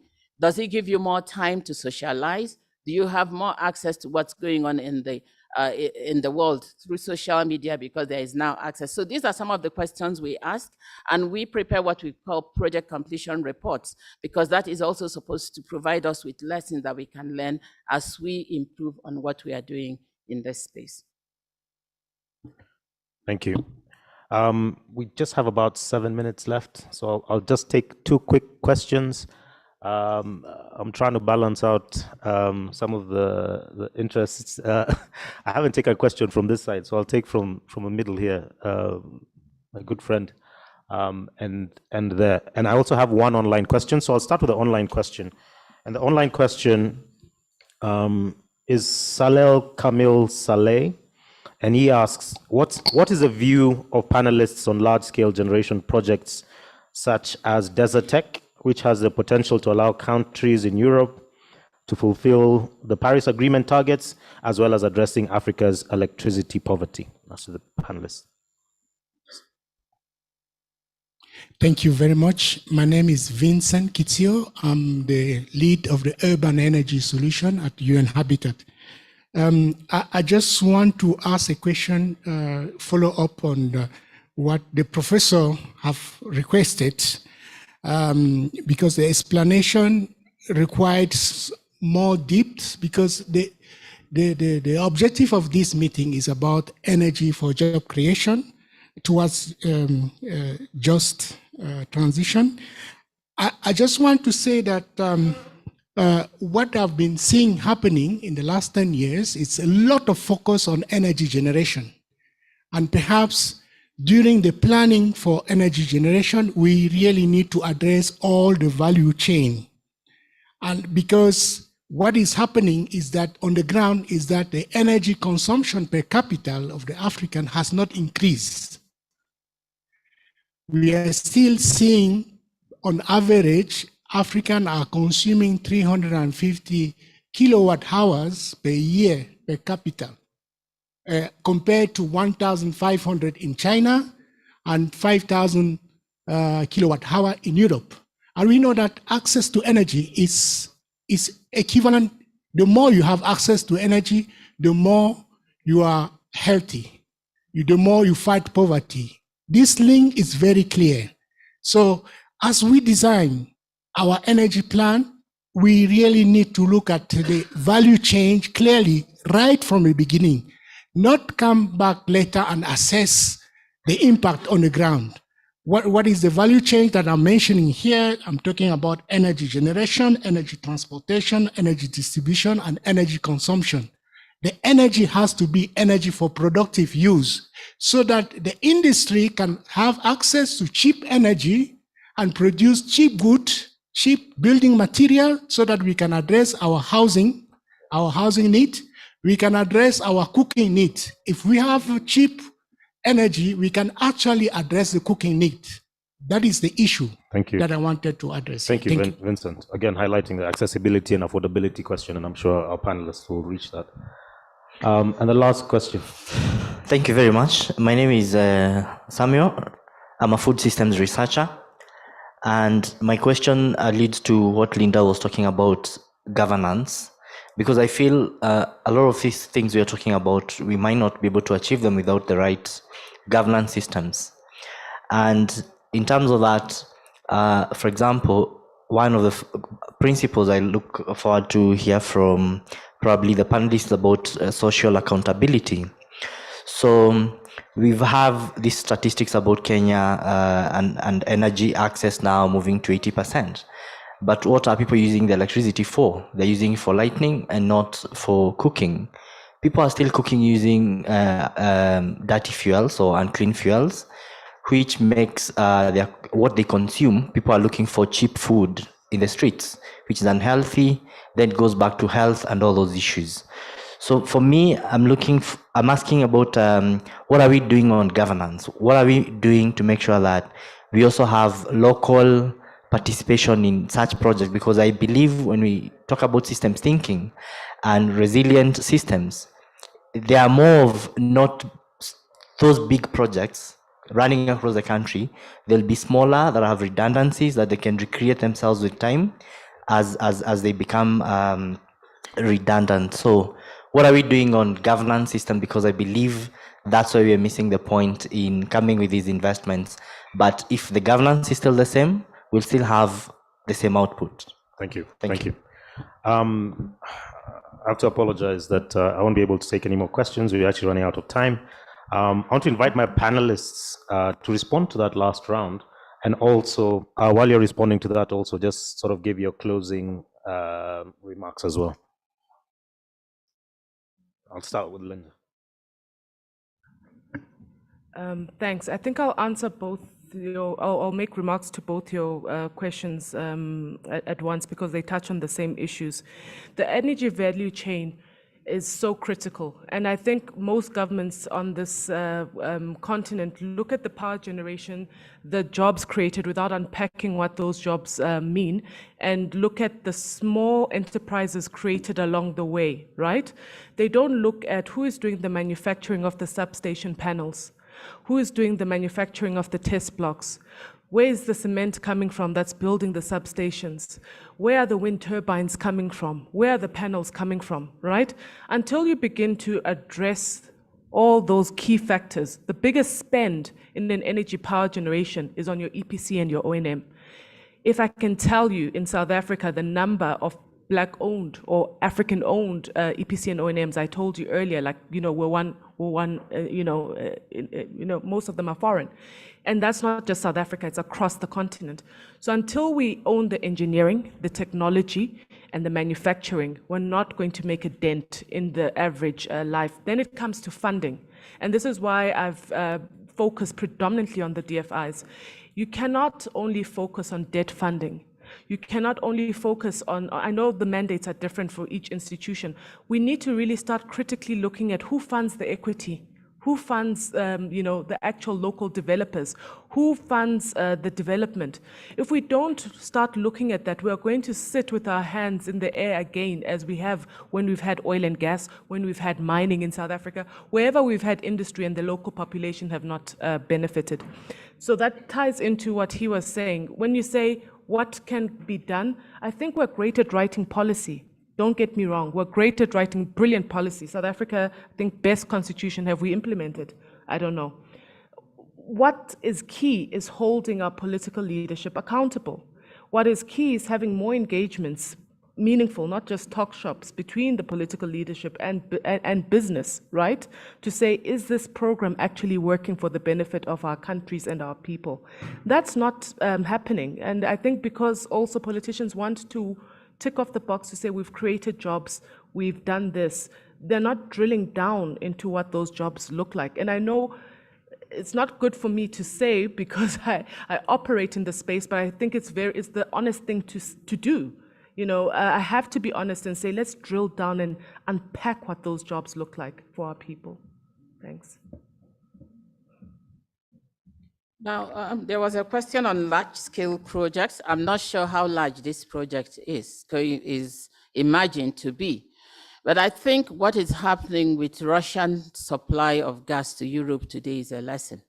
That even diversification in terms of your supply is very critical. So if you have one large company that is going to be supplying almost the whole of Africa, that is a big risk, because if the company is not properly managed, it goes under. There could be monopoly of supply, monopoly of prices. So I may not be able to do justice to that question until I know how large and how the coverage of such a project. But like I said, we should learn lessons from what is happening in Europe today, because they depended on one key supplier for a good chunk of the region's energy needs. Of course, I hear you about the issue of focusing on energy generation, but I think a lot of the work we've done included distribution, included last mile connectivity, and some of the things that we have done in the energy space also meant that the cost of connection dropped from about $350 to about $150. So but when we look at it as well, we look at how can you it's not just enough to fund those projects, but how can you reduce the cost of energy, because it has implications. But for some reason, I don't think it's just only about energy, but for some reason, a lot of manufacturing, products manufactured in Africa end up being more expensive than importing. So I think these are issues that we need to work with governments to drill it down to find out why is that so. And in terms of the cost of energy as well, you have to realize that on the one hand, we say it's too expensive. On the other hand, the energy utility companies are making losses. So, and some of the things we try to do with them is to unpack their costs to see where these losses are coming from. A lot of times, some of them are losing about the capacity and the cost and the income from about up to 30 to 40%. Sometimes these are technical losses because the systems they're using are too outdated. Sometimes it's also because the average people end up tapping these resources without actually paying for it. But we continue to work with some of the, especially like the KPLCs, to see how we can help them upgrade their systems so that the technical losses can be reduced. Because when technical losses are reduced, then they can make more income and you can drive lower costs for the energy that they supply to users. Yeah, just to weigh in on the large projects. I think it's very clear for all of us that we have ratified, the Paris Agreement, and we are pro net zero. And the only question I'll pose to you is, what role does private sector have to play in terms of those ratifications? Yeah. And if we are going to go after such big projects where, we want our economies to be low carbon, resource efficient, inclusive, and all those nice words, sustainable, then we have to really think about those big projects, because these ones are, they give the whole economic ecosystem an opportunity to interact with those ratifications. One where you can raise your funding through the capital markets, and you can have a diverse pool of investors, and this pool of investors will be inclusive in that it will include the youth, it will include the women, and it will include others from the West and within our borders. So for me, I think those big projects really are a means to an end, because if we are going to say that we want to hit those net zero targets, then we have to do it at scale. We can't go the method of aggregating smaller projects. If we go for the bigger ones, then maybe we'll hit the target.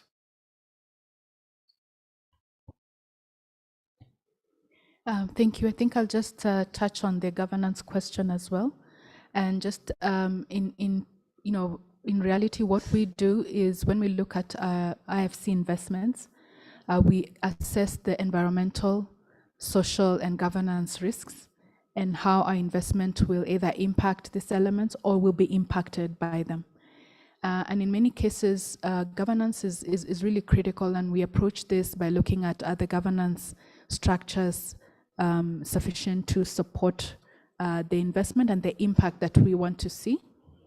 And we assess how we will help address the gaps that are identified, either before or during the investment. And there are times we will not invest because the governance structures are not sufficient to support not just our investment, but the impact that we seek to have. And so that is a metric that we apply to all our investments, and we make our decision based on our assessment of the risks. And I think just lastly, I think you said we can just say our closing remarks.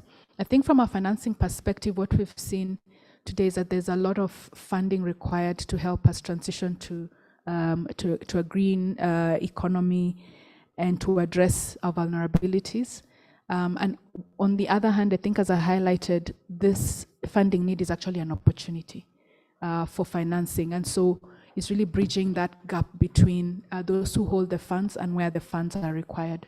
And we're playing that role, and others are as well, but I think there's a lot more needed to be done by both the private and the public sector to kind of bridge that financing gap.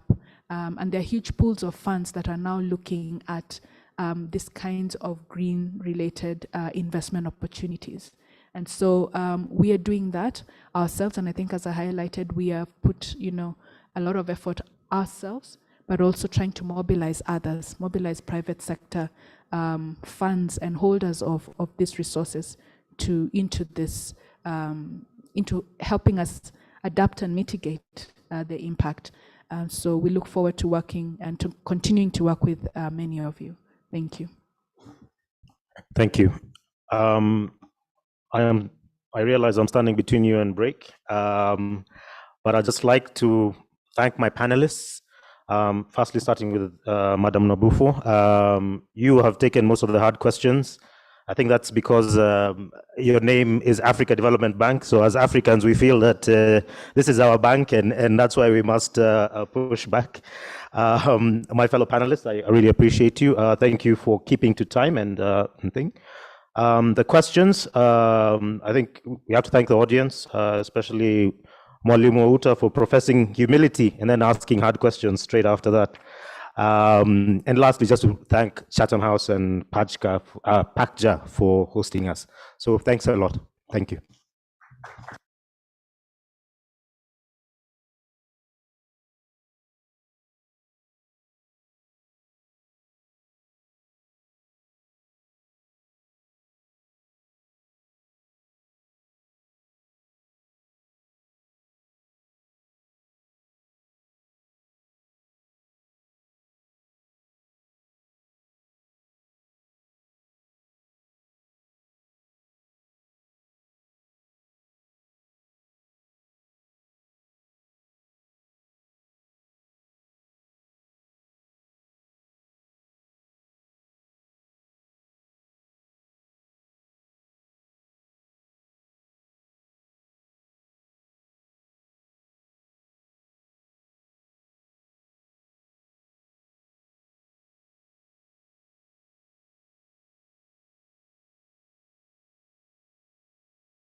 Testing 1 2 1 2.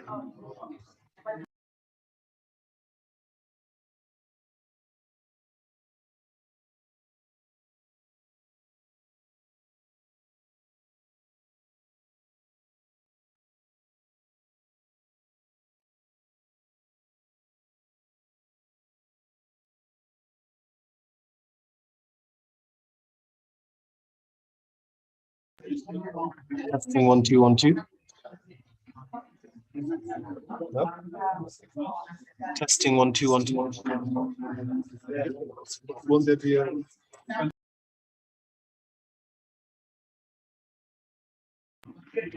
testing 1 2 1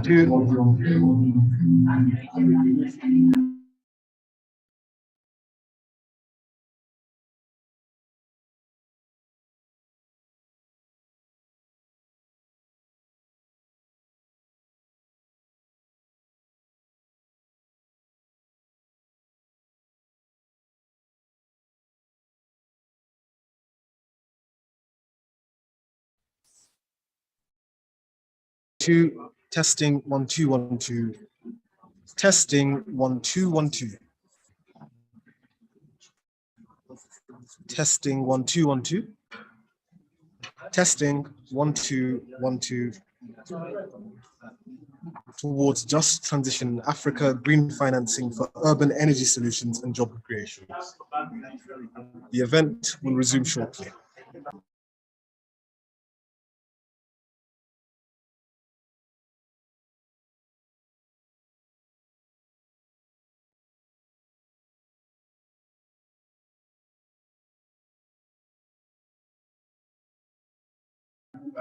Testing 1 2 1 2. Testing 1 2 1 2. Towards just transition in Africa, green financing for urban energy.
Hello, this is Janet Rogan, testing.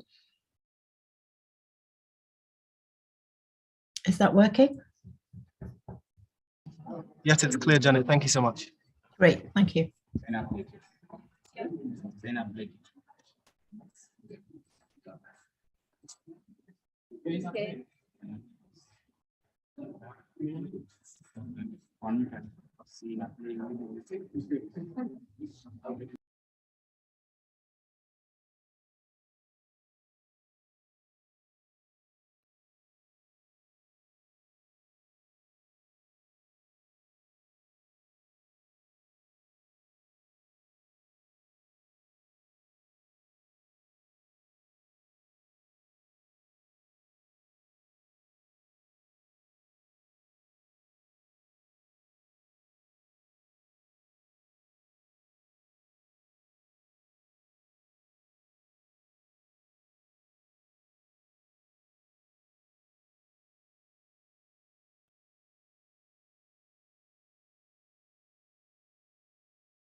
Hi, Augustine. Can we just check your sound, please?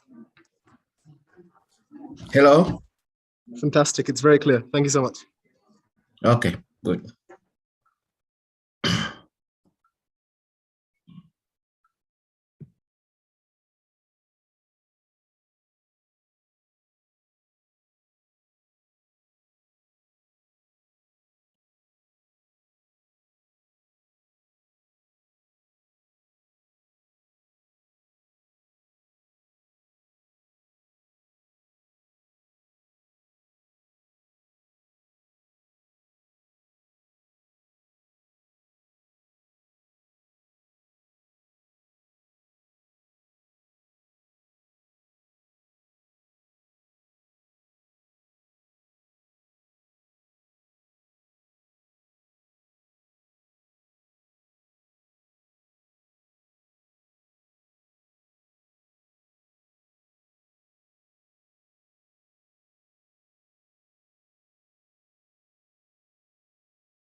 Yes. Can you hear us? Very well. I do. And online all right. Ask you to. All right. Can hear you. Testing the sound. And he has already tested the sound. Could I kindly ask attendees to please take their seats so we may begin?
Hello and good afternoon. Thank you all for rejoining us so promptly. I think there's a bit of an echo. That is now gone. So good. Great. Wonderful. My name is Rebecca Shirley. I'm the Director for Research for Africa at the World Resources Institute, an international nonprofit research organization that focuses on the intersection between energy, environment, and development. And it's really fantastic to be here with this group. Let me introduce you and welcome you into our second session for the day, where our topic is going to be towards COP27, integrating job creation into Africa's just transition. And let me confess that I'm very excited to be chairing this particular session, as it's one of my own primary research areas as a power systems analyst. Some of you might have read the Powering Jobs Census that was produced a few years ago, another one coming out this year, where we, for the first time, produced some quantitative data that helps draw out this linkage between jobs creation and energy access. And friends, this is a generation, a time that is very unique in history. According to the World Bank, there are 10 million young Africans pouring onto the job market every year, 10 million. No other continent can boast those types of numbers.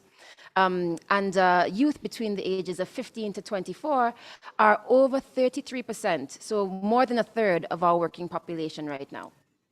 That's according to the ILO. So this is a boon, an important opportunity that we could leverage given the number of development challenges that we are aiming to solve around energy, around agriculture, around climate.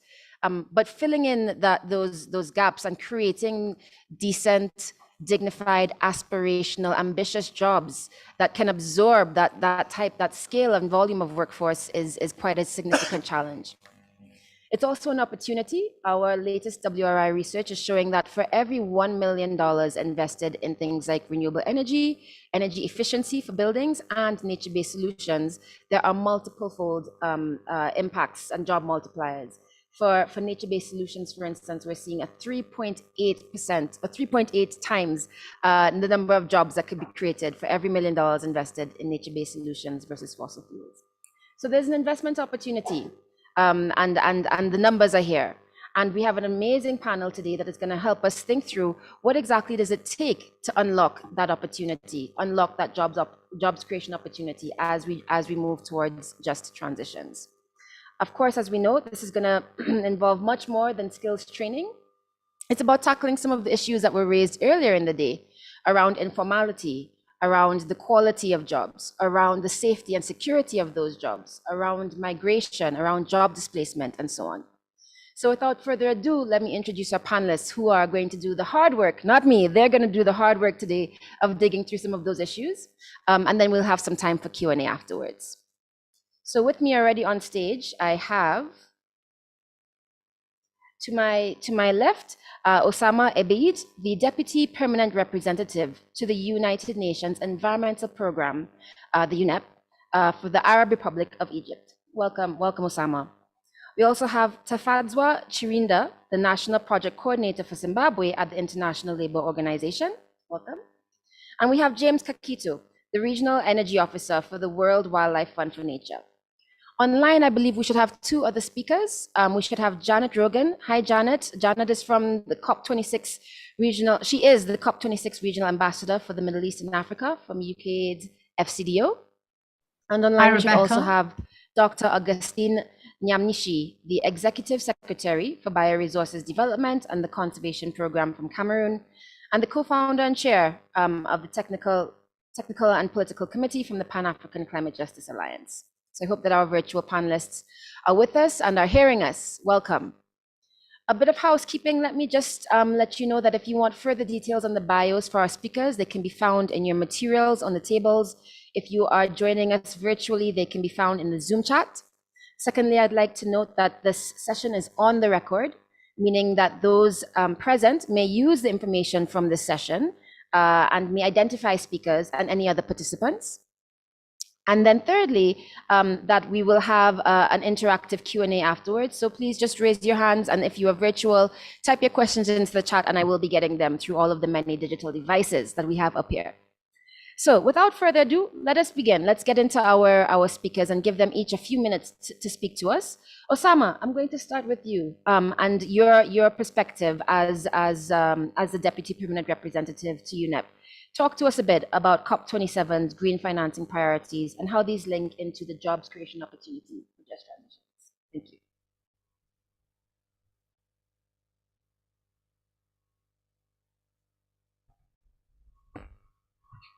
Thank you very much, Chair, and good morning to all my distinguished co-panelists and to the dear invited guests. I'd like to begin by thanking Chatham House, as well as the Pan-African Climate Justice Alliance for organizing this event and for inviting us to join. It's indeed a privilege for me to be here today among you all. And it really was an enlightening discussion we had in the first session this morning. We hope we can live up to the very high standard that they set for us. Allow me first of all to just preface my remarks today by saying that, as we meet here today in this event, all of our lead negotiators and experts are actually in Bonn at the subsidiary body sessions. And anyone familiar with the UNFCCC process knows that these sessions are critical in paving the way for the COP to take place.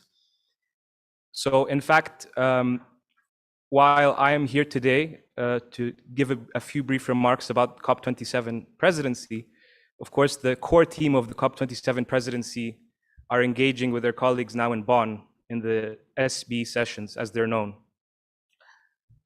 So without further ado, I just wanted to share some main headlines regarding Egypt's priorities for COP27. Now, of course, Egypt assumes the responsibility and indeed the privilege of being the incoming presidency of COP27 on behalf of the African continent. And of course, to those who are also aware of the process would know that our dear colleagues from the UK are still the presidency of the COP26, until they officially hand over to us at the COP itself in November this year. Egypt assumes this role with a clear realization of the importance of global efforts to address climate change and an appreciation of the value of multilateral, collective and concerted efforts and action as the only means to address this truly global threat. It's therefore incumbent upon us all to demonstrate the necessary political will, supported by the best available science, to achieve a paradigm shift through a just and ambitious transformation. And this concept of political will came up in a lot of the distinguished panelists and questions posed from the audience today. And it's indeed a pivotal issue that must be realized. Colleagues, the recent scientific findings, including, of course, the latest report by the IPCC, or the Intergovernmental Panel on Climate Change, which, as you may know, is the preeminent body on scientific research for the climate change process, paint an unmistakably grim picture if the world continues on its current trajectory.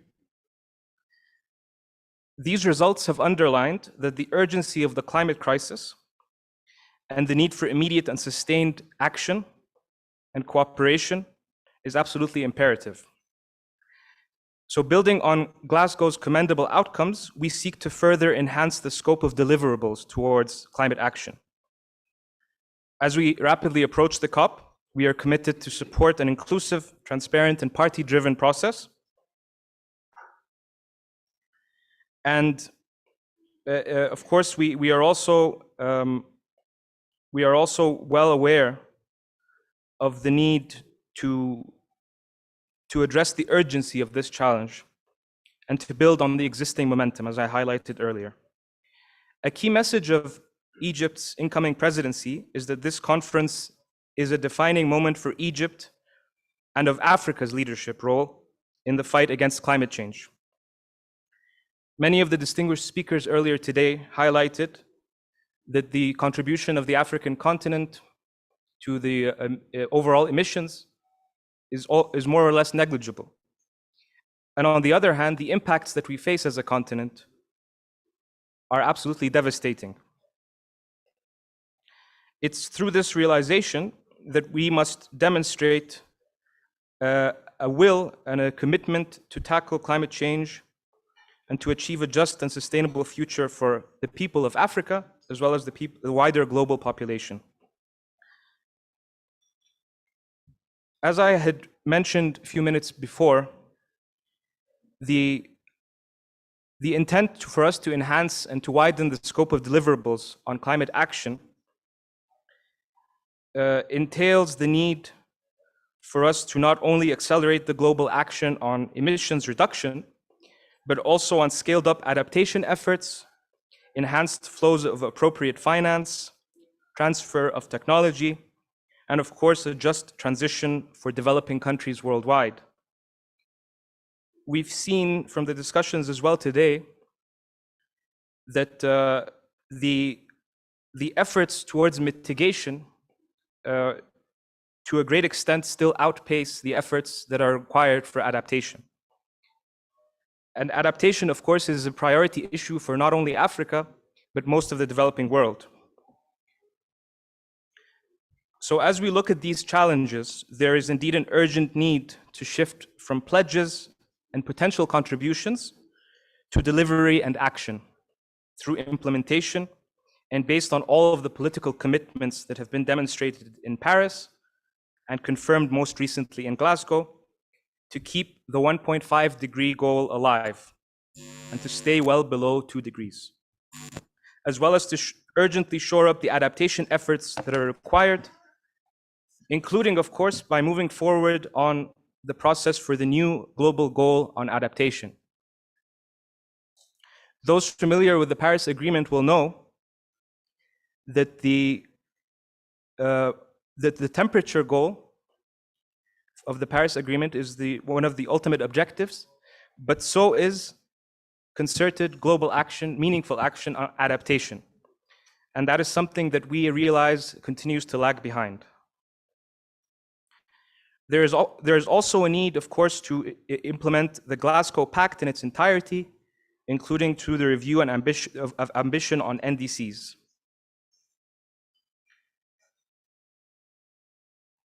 We, as a collective, we need to witness an enhanced global agenda for adaptation, which reflects the parity between mitigation and adaptation enshrined in the Paris Agreement.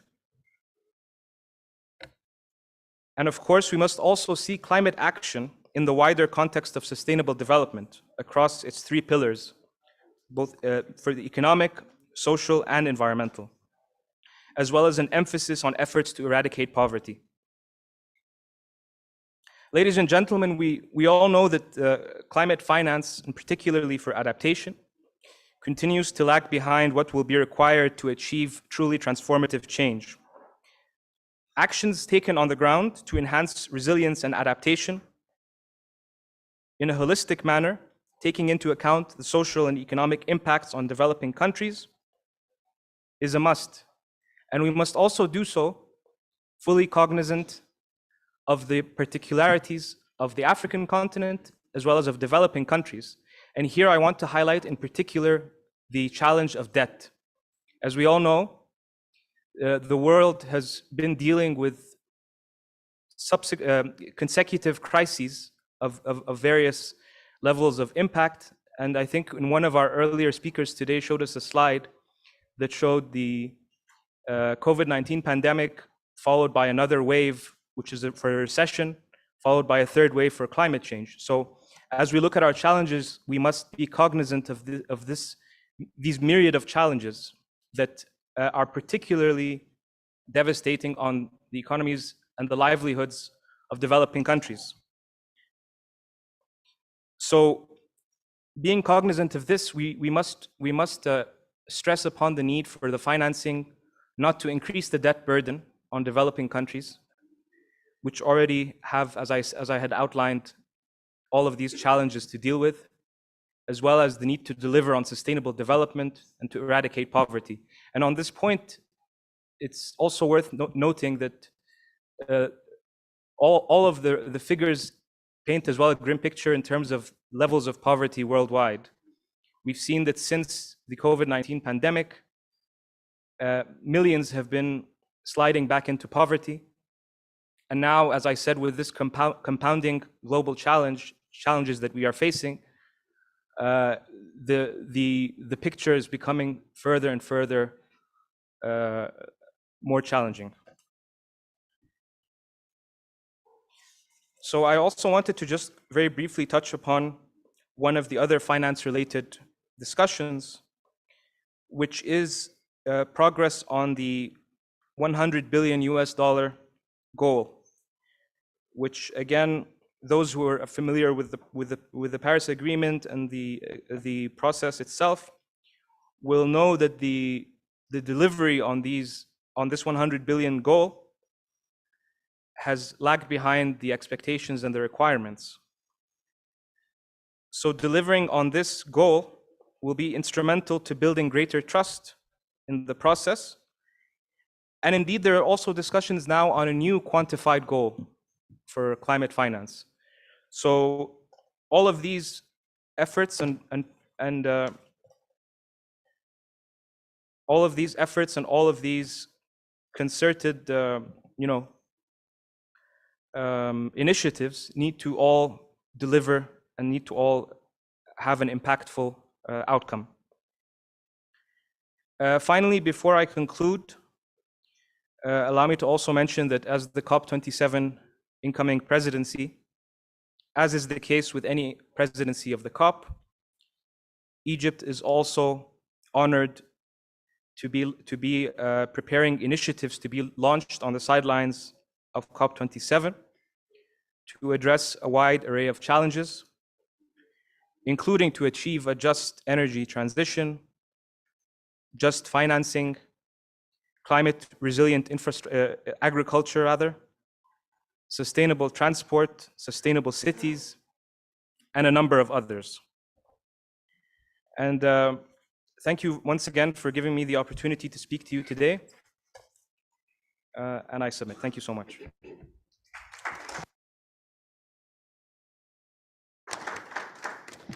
Thank you very much, Osama, for sharing with us the ways in which Egypt is committed to securing climate finance for Africa at this coming COP.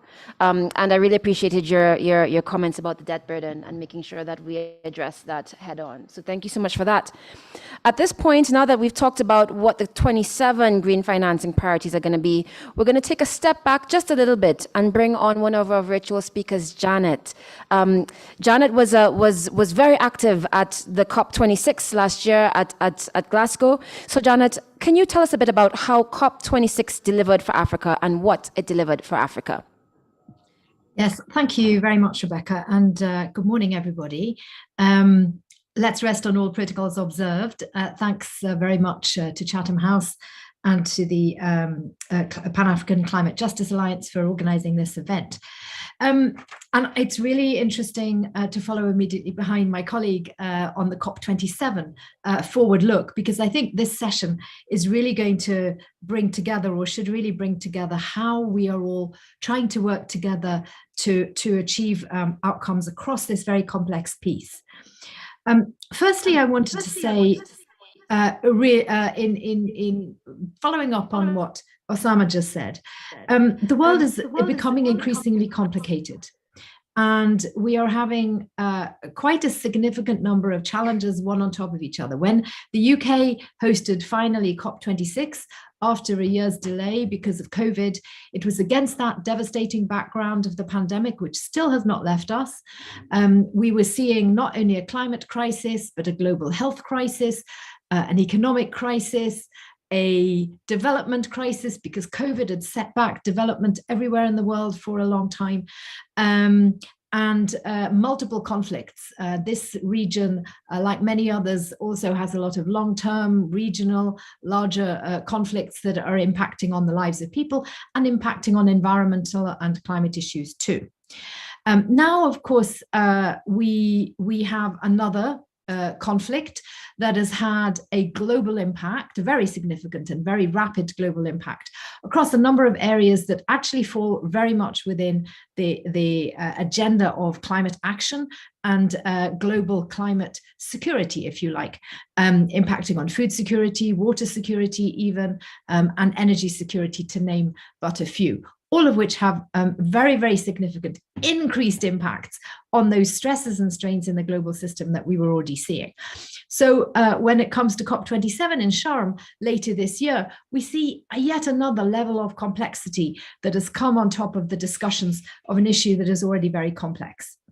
What I think was the really big step forward that all of us made together at COP26 was moving from just discussion of what does the Paris Agreement really mean, and what is the rule book, how do we move forward as governments, as industry, as individuals, as communities, as academia, how do we move forward on this, into an implementation phase.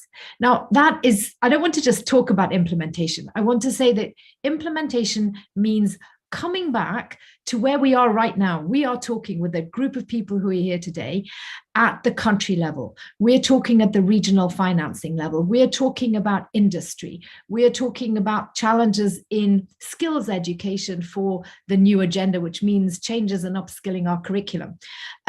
We're talking about the whole interconnectedness of our development agendas and our climate agendas. And when it comes to implementation, we cannot afford to look at them separately. So I think COP26, when all countries came together and finally came up with the Glasgow Climate Pact to move ahead, finalizing those hangover issues from Paris, that we got to the point of saying, now it is up to us as individual countries, it is up to us as governments to lead these processes, to make sure we have the right legislation and regulation in place, to enable the private sector to make the shifts that are required to hit our targets. Now, let me come back to the targets. What do we do at COP26? Yes, we say we kept 1.5 alive, but I would say probably it's on a ventilator, sitting in an intensive care unit somewhere, because we kept it alive globally because everybody put intentions in their plans, in their nationally determined contributions, their NDCs, in their national adaptation plans, in their long-term strategies for those countries who've put them together. But intentions are one thing, actually implementing is another. Of course, we're only a few months on from Glasgow, and we're heading in the direction of Sharm el-Sheikh. So how much can a country actually achieve in 5 or 6 months? We'll see, because that has to be reported on when we get to Sharm. And as Osama just said, all of our colleagues are currently in Bonn at the moment for every country globally to look at the 6-month point and prepare, looking ahead for Sharm el-Sheikh with those continuing negotiations and report backs and monitoring. The second thing that we touched on, and we all made progress on indeed at Glasgow, was on the adaptation and resilience part of the agenda. Now, as the UK, I think, and representing, if you like, the global north in the way that Egypt is pointed by Africa, we put a very, very big emphasis on the mitigation actions required, because it is quite clear that the biggest extent of mitigation and reduction of emissions has to be done in the global north for the sake of the global south. At the same time, nobody wants to see the global south, as it develops, having no choice but to take up those old, polluting, dirty technologies in order to have the energy required for development. So adaptation is really important, and our subject today of the just energy transition was a really big part of the discussions on powering past coal, powering into new renewable energy solutions. Those solutions are already there, and they're already starting to be put into place on the continent and in many other regions. If I just touch on one outcome that came very specifically, because it was mentioned this morning, South Africa, there was a very specific package, the Just Energy Transition Package with South Africa, focused not on kind of rescoping South Africa's entire energy system, and of course being part of the Southern Africa Energy Pool, that's a whole other very, very big issue, including the private sector elements of that. But it was really meant to look at saying, South Africa is using a very high percentage of coal, so when it looks at emissions, this is something that needs to be helped to be addressed, because it is one of those countries in Africa that is really dependent and therefore really having a high level of emissions. And that was a really focused objective that came out of COP26 to help move that forward. There are a number of other countries in different regions who are also looking at that, helping a developing country, or a country in a developing context, not to be reliant only on the old polluting technology, because that wouldn't help us. Third element of this, and that goes to that package, is the financing. And we've already discussed today, we need blended financing solutions. And really, we kicked off at COP26 a whole series. There are very, very many initiatives, breakthroughs, ways of focusing across themes to make that financing more available and more accessible. There's lots of that online. I'm not going to try and talk about all of it now, but one of the real key principles of it was to use public sector funding, not in the old style development aid way that just breeds dependencies and directions from somewhere else that doesn't necessarily correspond to the real priorities on the ground, but to use public funding to de-risk or share the risk of these very large long-term projects, where one part of it, one element of it, is not necessarily ever going to be attractive to the private sector, but another part of it will be. Energy is a real, a typical example of that. we are seeing revolutions in the ways that we generate electricity. So countries that never had an option before because they're not hydrocarbon producers are now realizing new technologies mean that their abundance of sunshine enables them to be an energy producer. If you're an energy producer, you can sell it to your own people, but also to your neighbors and to others, which is why you need a better power pool, you need better transmission in the grid, and you need better regulation for how you manage your tariffs. So all of these elements are now massively in play across the all regions, actually, including Africa. And this has really accelerated since COP26. And I hope when we get to COP27 under Egypt's presidency, and we see at that COP this just energy transition piece, that we will actually start to be seeing not just talking about it, but actual solutions on the ground, and where countries are already surpassing the targets they set themselves for their renewable energies. Now, none of this takes away the fact that when it comes to Africa, we probably have maybe 800 million people who already don't have access to electricity. If they don't have access to electricity these days, it means they don't get the internet, they can't charge their phones.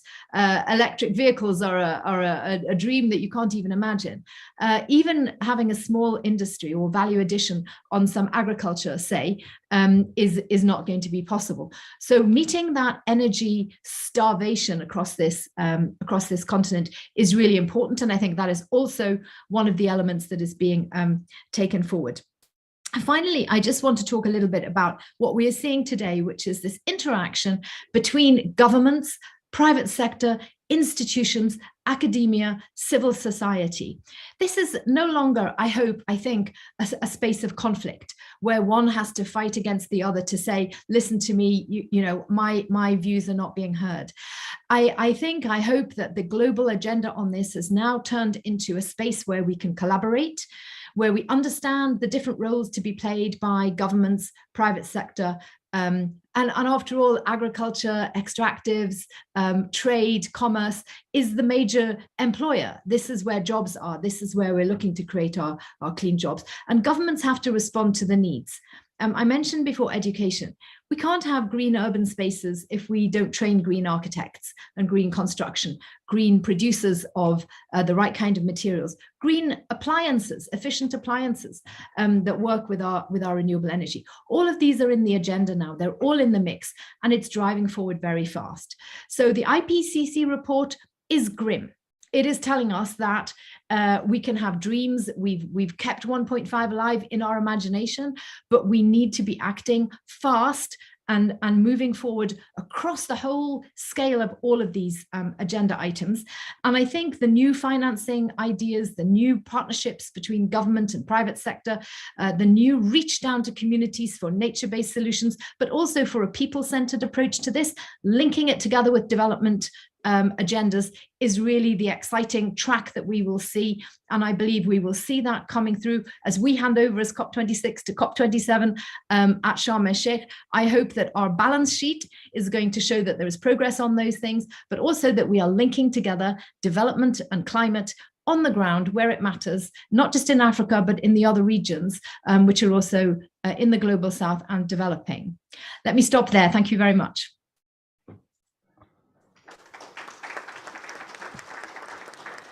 Thank you very much, Janet, for that really fantastic and very comprehensive overview of what we were able to accomplish at COP26, and especially at the end there for linking it into linking all of those new finance avenues into jobs. Much appreciated for that. I'm going to invite on now our second virtual speaker, Dr. Augustine. Dr. Augustine, given what Osama and Janet have laid out for us, both on terms of what COP26 laid the groundwork for and what our priorities are going to be going into 27, perhaps you'd like to speak to the audience about some key lessons for 26 and priorities for 27, again, with a focus on how this all links to jobs creation. Okay, thank you so very much. Before I start speaking, can the host allow me to share my screen just for one slide?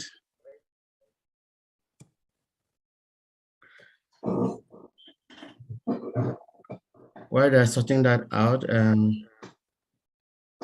I'd like to thank the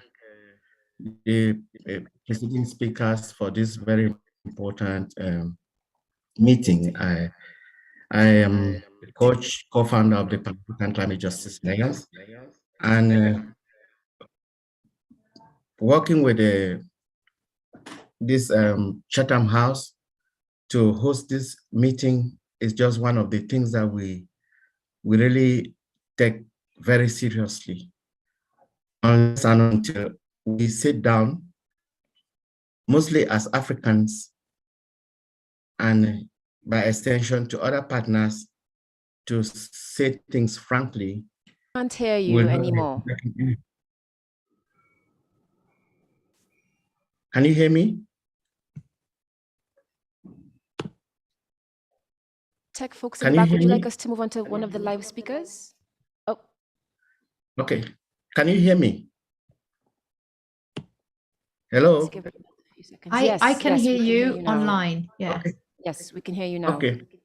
All right. Thank you so very much. Colleagues, ladies and gentlemen, all protocols respected, thank you for this opportunity to participate again at this very moment in this session. I was just saying that it's the honor and privilege of the Pan-African Climate Justice Alliance to co-host such a very important meeting with the Chatham House. And I think this is just the beginning of a long journey that we'll have to take with like-minded organizations like Chatham House. The reason I'm putting this photo on the screen is just to tell us the realities of the African continent. This is a young schoolboy in Kenya. He's called Salim Kamisi. He's seen in the evening in his village or in his town under the street lamp to do his homework just before curfew time because his parents cannot afford to pay the tokens, that is to pay for electricity in their home. It is with this picture in mind that I'd like us to have a discussion and the necessity to be very frank about African issues. Professor George said he was going to ask a not so very intelligent questions.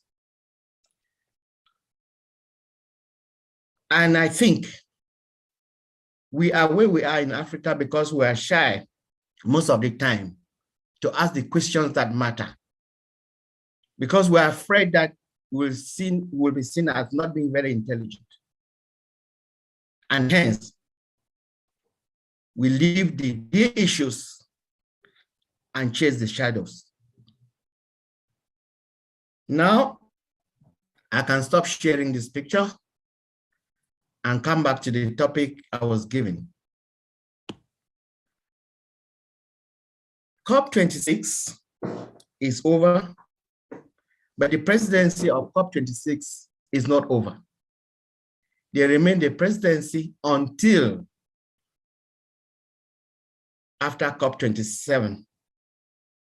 And so they still have a duty to be answering questions and making sure that the world is safe for us, because it is a responsibility when you take over the mantle as COP president.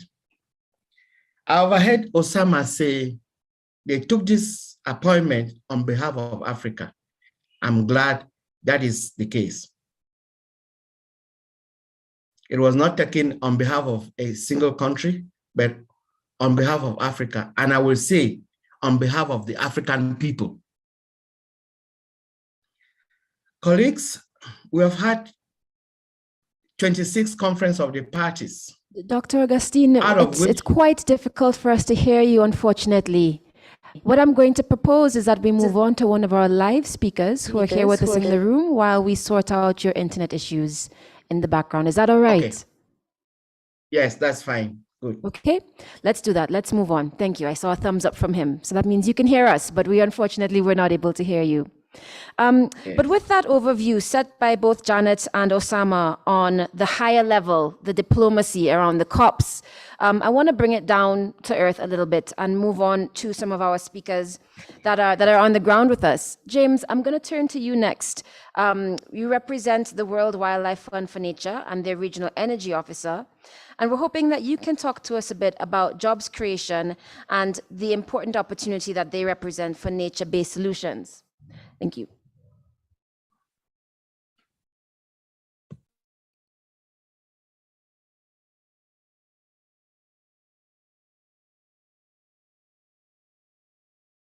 Yeah. Good day, everyone. All protocol observed. Our colleagues from joining in virtually, you're welcome. And also colleagues from the room. My name is James Kaketo. I work with the World Wildlife Fund for Nature, or traditionally known as WWF. And specifically, of course, WWF is globally known as a conservation organization, but also WWF is very big on energy access. So specifically, I work at WWF Regional Energy Hub, based in Kampala, Uganda. And we actually support up to 7 countries in Eastern and Southern Africa on energy access issues, specifically on energy transition, where we are implementing a program called Africa Energy Transition that seeks to actually promote divestments from fossil fuels, specifically coal, at the same time direct those investments to renewable energy, but also ensure that we mobilize more investments directly towards renewable energy projects with the end goal of increasing access to energy in Africa. And so key pillars of that program look at promoting renewable energy trade across borders in Eastern and Southern Africa, but also promoting policy approaches that provide the enabling environment for energy access for renewable energy to thrive, but also the market system approach, where we work with renewable energy value chain actors, financiers, and private sector and regulatory bodies to see that the existing pain points within energy access are reduced. So I have an opportunity this morning to speak about jobs and nature-based solutions. To give a little bit of a global overview, is that up to 1.2 billion jobs globally rely on natural ecosystems. And that's why even coming down to Africa, that's even a higher figure, because we understand that the African population is largely dependent on nature when it comes to our livelihoods, for example, in agriculture, fisheries, and other nature-based ecosystems. So it's important for us to see that, to realize that nature-based solutions have a high potential of creating longer-term livelihoods in terms of job creation, providing decent income, decent jobs for African populations, but at the same time to build resilience of African livelihoods. It's therefore important for us to realize that continuing to invest in nature-based solutions is important to see an African workforce that is deployed into productivity. Jobs within the nature-based solutions actually have positive impact on natural resources. One, it means that natural resources will be preserved or sustainably managed, but at the same time, it also means that the natural resources will be exploited in a sustainable manner in terms of exploiting resources in different sectors such as fisheries, agriculture, as well as forestry resources.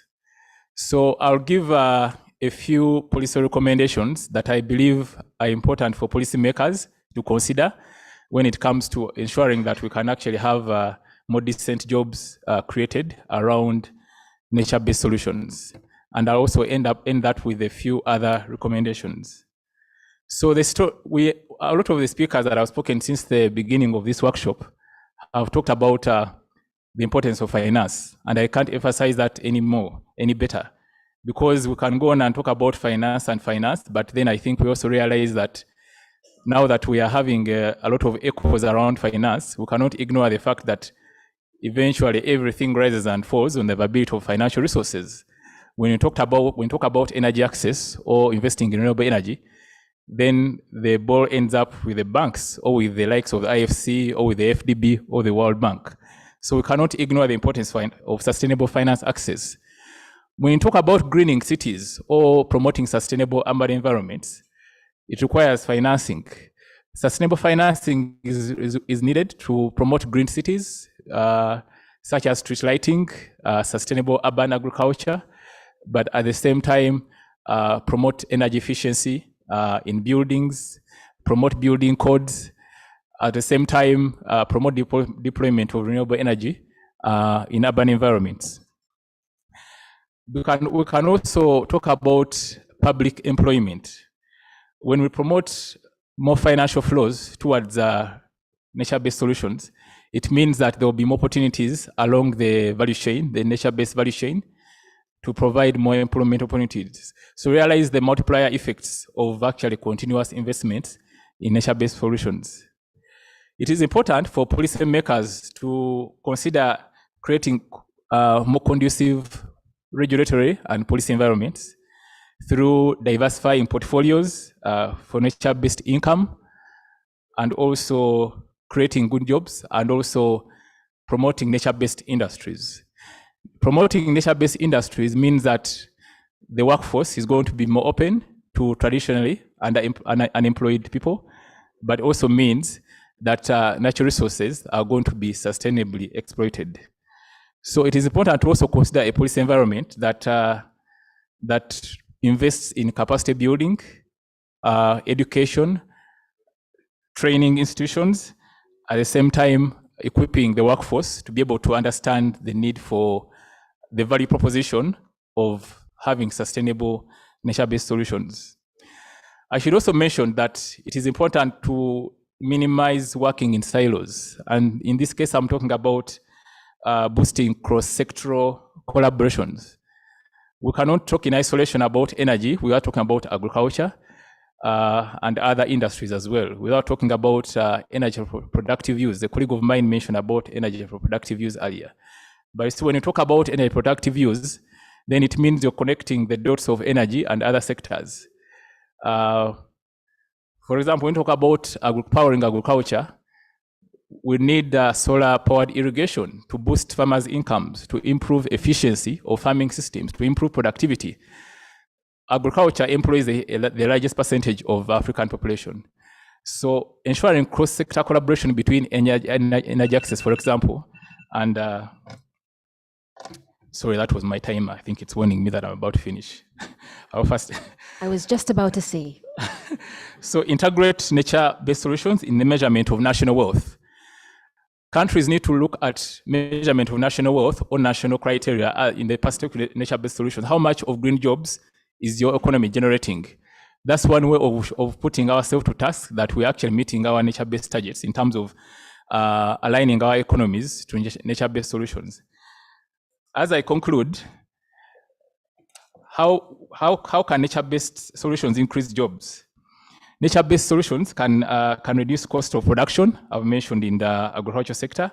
They introduce new livelihood opportunities that do traditionally exist.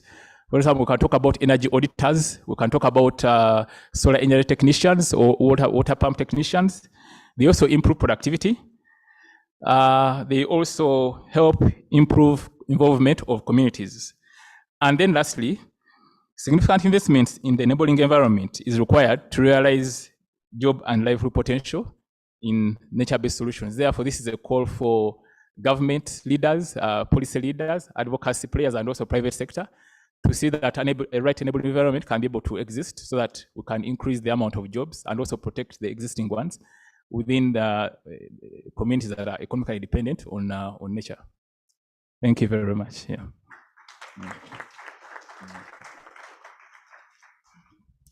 Thank you very, very much, James, for those policy recommendations and for keeping time. Very much appreciated. Make my job easier. Thank you for that. Great. So we're going to move on to our final speaker before we go into Q&A. And I think that the very good organizers of this session left one of the heavy hitters for last, the International Labour Organization. So we have Tafadzwa Chirinda, who is the National Project Coordinator for Zimbabwe from the ILO, going to speak to us.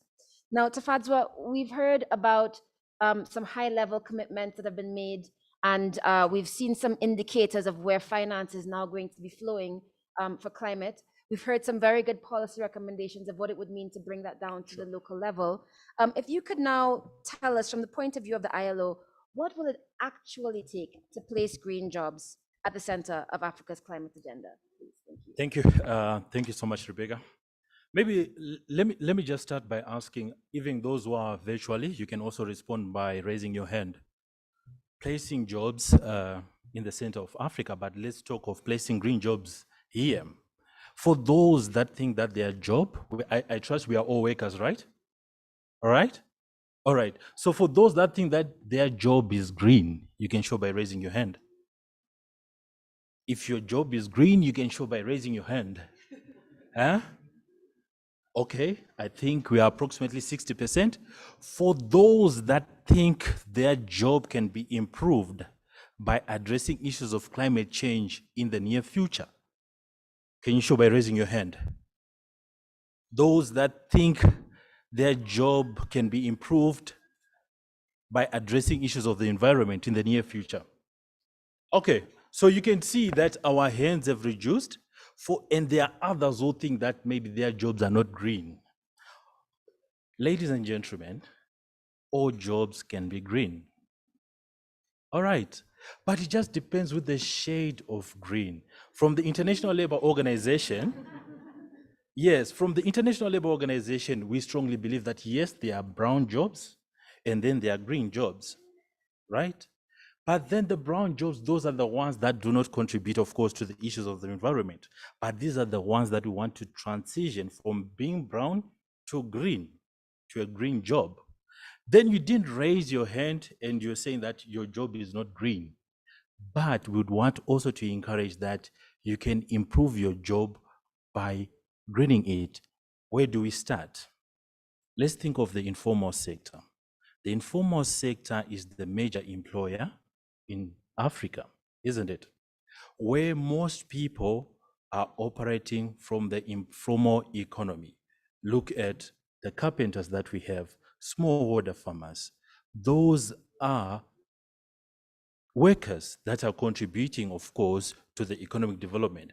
But it is also important that we also focus on transitioning our day-to-day working environment, our day-to-day working practices, so that number one, they can also be economically beneficial to you, yourself as the worker, as well as also to the national economy. Number two, social inclusion. Earlier on, I think there was a question which was highlighted upon issues of child labor into the mining. But then the question is always, social inclusion, what are the elements that are included when we talk of a green job? Finally, issues of the environment. The question that I can always ask to yourself to say, your job currently, number one, does it reuse the resources? What do you contribute to the issues of energy efficiency? What do you contribute as well as you operate on your day-to-day job in issues of reducing waste? So, ladies and gentlemen, it is important from the international labor point of view that we all transition by creating jobs that support in terms of greening our economy. But the transition, which is the just transition, has to be number one, fair, which means that we are not even leaving anyone behind. By being fair, we are saying, I can give an example. Enterprise A in Mombasa would want to transition from using electricity, but then to be using solar-powered electricity.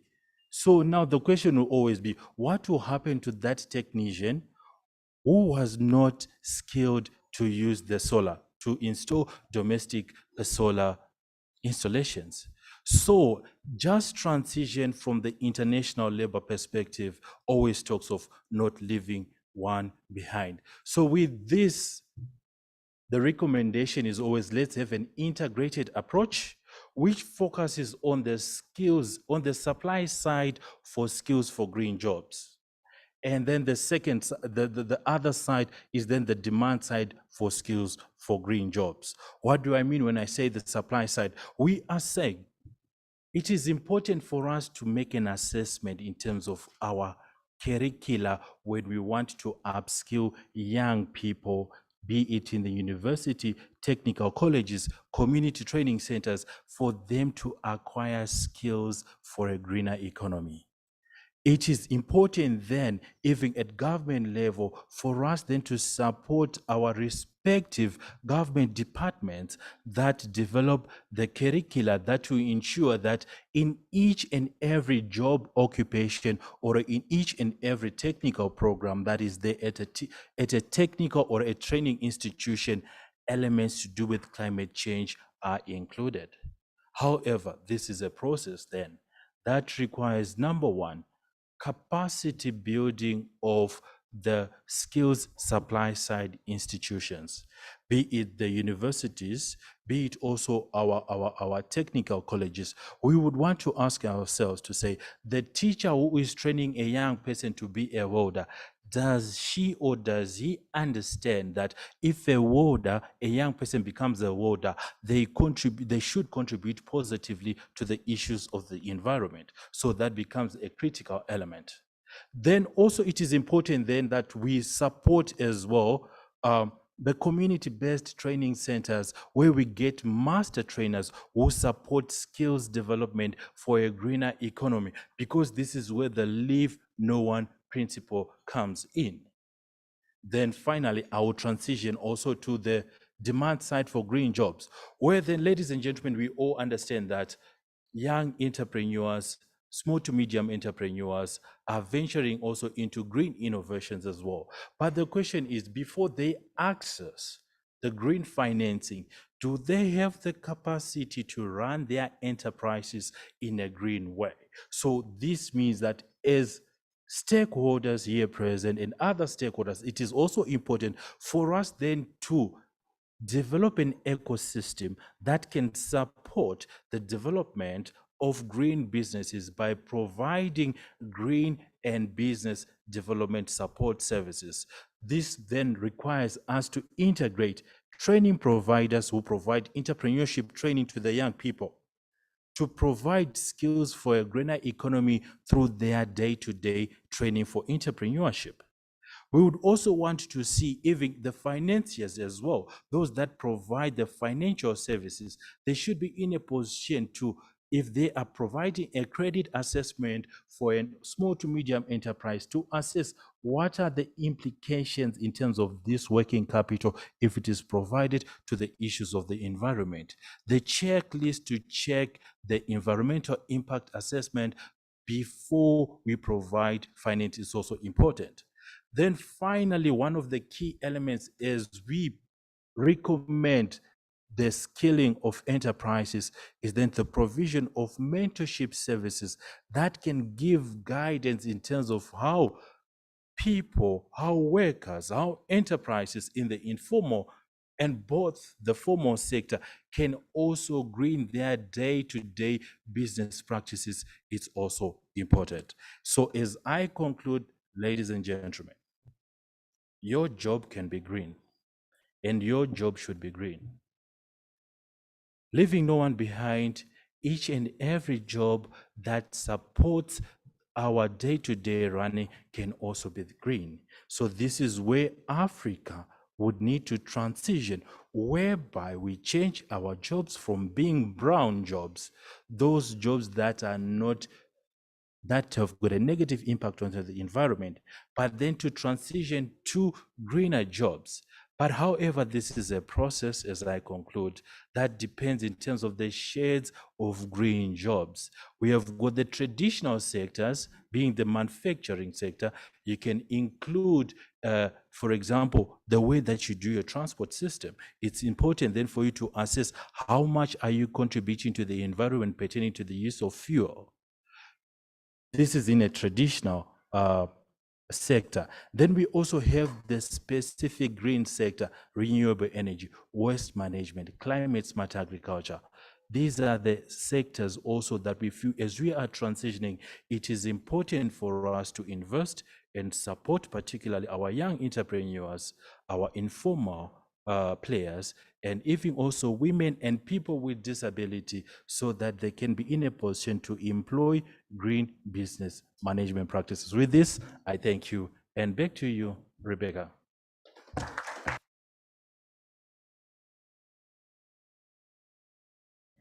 Thank you so much, Tafadzwa, for that very, what I found inspirational talk. It's not just about the creation of new and green jobs, but the greening of our current jobs as well, even those that are in the room.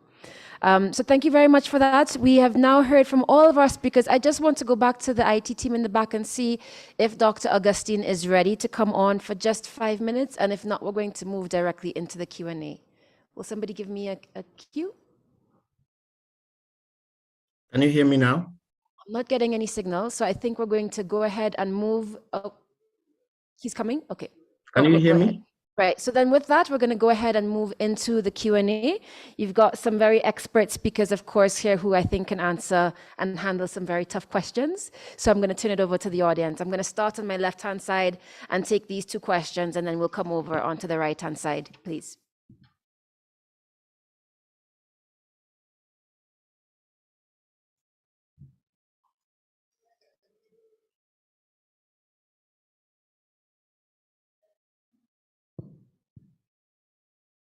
Good afternoon. My name is Lydia Kimani. I'm with the Kenya Platform for Climate Governance, the Kenyan chapter of PACJA. My question is to Tafadzwa and also to Janet. So to Tafadzwa, African economies have 80% of their businesses and enterprises being informal, and that is where we really need the transition to happen. These businesses are also not aware of the need to transition and become green enterprises. In addition, we have had the pandemic and an economic recession pushing majority of the Africans into poverty. So we are looking at an instance where we will be creating jobs in economies that are very depressed. And in the country, Kenya, we are already looking at mainstream manufacturers closing shop. So I'd like to hear, for example, from an ILO experience, how do you work with countries that have large populations in the informal sector, and especially to transition into a green economy? To Janet, you mentioned the issue of blended financing. So in the context of climate finance, you realize that blended finance has a commercial component. Again, still, given the economic impact of the climate change, of the pandemic, the African continent, I don't think, and the informality of the African economies, I'm not sure whether we are in a capacity to absorb blended financing. In Kenya, for example, it has become impossible for formal financial institutions to penetrate. So we are looking at, we're also having the experience of digital lending is actually what is serving a lot of the informal economies. So is there a way in which this blended finance has considered the use of digital platforms? And again, this commercialization aspect from a climate finance perspective breeds in the issues of inequality where we are paying for what we do not cause for. Thank you very much. We are paying fantastic questions, Lydia. We're going to come back to those. Good afternoon. My name is Joshua, and I am an international relations student. I will not mention the other introductions, but I just wanted to inquire a bit further on Tafadzwa's point on capacity building. Let me take the realist perspective here. What is the likelihood of organizations and agencies, state corporations, what are the chances of them taking up capacity building as opposed to actually looking for qualified workers? I feel like even the whole process of capacity building would be an added cost for those organizations. What sort of things can we look at ILO enforcing to ensure that this capacity building actually takes place? Because the chances of I mean, the likelihood is that most of these organizations will simply look for skilled and qualified workers, as opposed to going in the laborious process of capacity building. So I just wanted you to address that question. And furthermore, how would it ideally be employed? Thank you for those. I'll take one third question from this half of the room. Okay, I'll take two more. Thank you. Okay, thank you so much, Dr. Nicholas Sorago from the University of Nairobi. I have three questions, very, very short questions. The first question is a question that is always very close to Augustine's heart, but I'll ask it to Osama. You've told us the focus for COP27, but you haven't mentioned the issue of loss and damage and the human impact of climate change to Africa. Is this something that you're considering for the African COP as the representative of the African societies, the presidency for COP27? To James, you have talked about nature-based solutions, but you have only given us one, solar-powered irrigation. Can you tell us some of the best practices that you have been able to employ in your project that are nature-based solutions, and the impact in terms of job creation that these specific nature-based solutions have been able to produce? To Tavaza, you have talked about the supply side capacity building and the need to engage the technical as well as the institutions of higher learning to be able to create the necessary capacity. We started by talking about the potential of our youth and the demographic dividends. If we have to make them dividends and not demographic burdens, how have you engaged or how are you planning to engage institutions of higher learning to be able to produce the necessary technical capacity and competence for the people that are coming out of these educational institutions to be job creators and not people seeking jobs? One more here, and then there's one in the front, and then we'll pause and we'll come back to the other side of the room. Good afternoon. My name is Mbeoge. I work for the Stockholm Environment Institute, and my question can be answered by either Janet or Tafadzwa. It really touches on the aspects of sector or actor linkages. Yeah, we have Janet talked about the linkage between the private sector, academia, and government agency. But how is this linkage? How are they relating? How is it effective? Yeah, because ideally, the effectiveness of this linkage is what makes it useful. Otherwise, there will be actors who don't link or don't relate, and it will not create impact. And coming back to academia, which is the source of knowledge or where the knowledge is created. And we're talking of, you also talked about, we're talking of green spaces, green architecture, but our system, education system, is quite old. Like our syllabus is really very old. Yeah. Yet when we talk of mitigation finance, adaptation finance, hundreds of billions, but how much of this is reserved for transforming these education systems, our universities, and our the knowledge base of our human resource capacity? Thank you.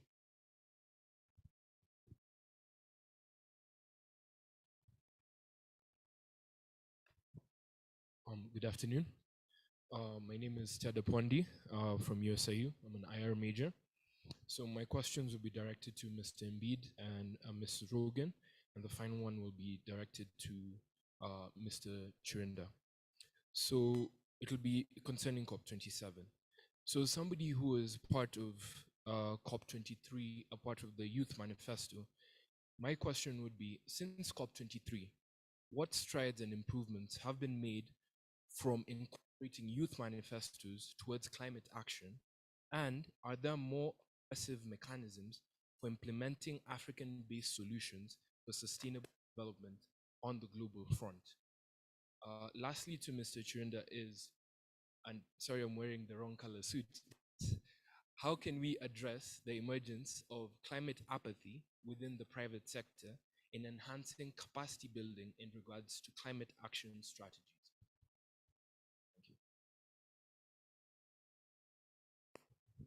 Brilliant, really excellent set of questions. We could have almost just done the entire session of Q&A rather than talk. So what I want to do is go through speaker by speaker, because there are a number of questions that are addressed to each. Janet, if you're still with us, I want to start with you. At the high level, because there were a number of comments around the fact that, and Tafadzwa brought this up in his talk, the fact that most of our businesses are actually informal, and how can these businesses be able to absorb finance that is coming in. So I'm wondering if you could talk, Lydia made a comment about digital platforms possibly being a solution, but could you answer the group of questions around how attention to informality is being centered in finance solutions? And then I'm going to come to Tafadzwa after that. Yes, thank you. And I think, I mean, great speakers and great questions. We could have a long discussion on these things. I think we have to look at the financing at two levels, actually. I think we need to look at the big government, national or regional level, which is where a lot of the top level blended finance solutions are aimed.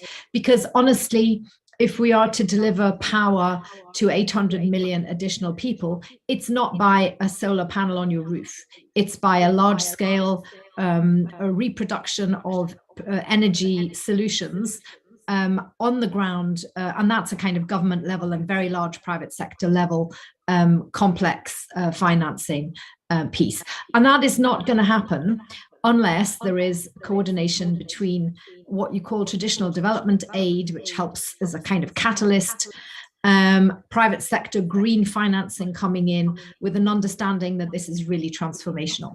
So that's one thing that is necessary at the very biggest level, because it's not going to happen just by waiting for it to happen at the domestic level.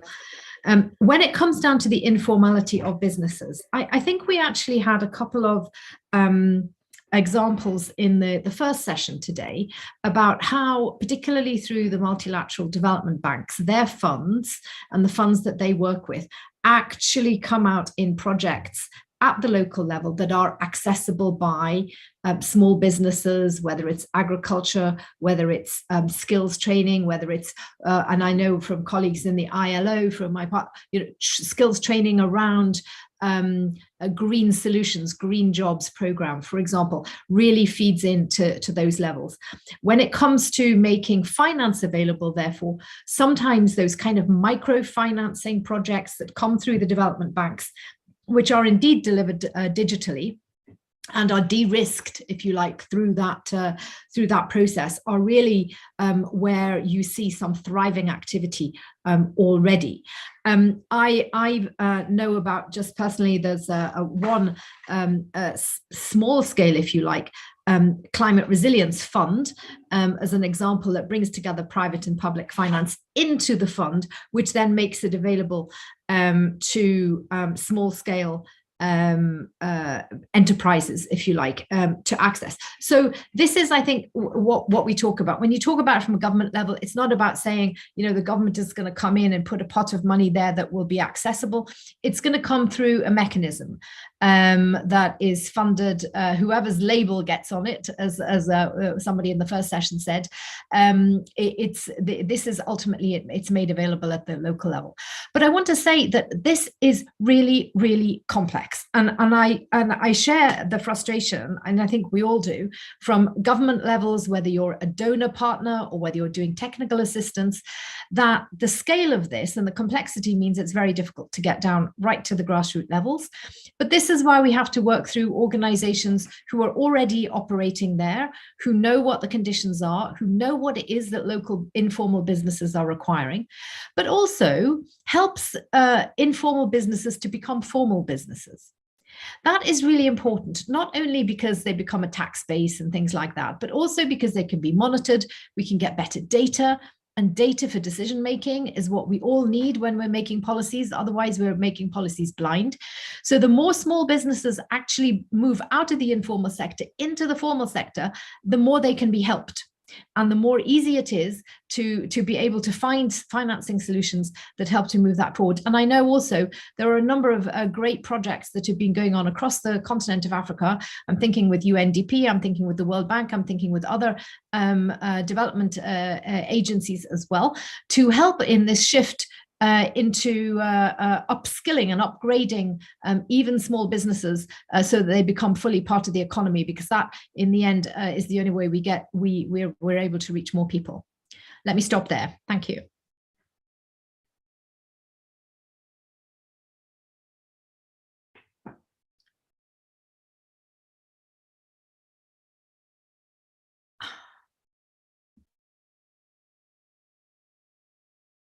Turning to you now, Lydia started by saying, you know, given the economic crisis, given COVID, our economies now are down, are depressed, was her language.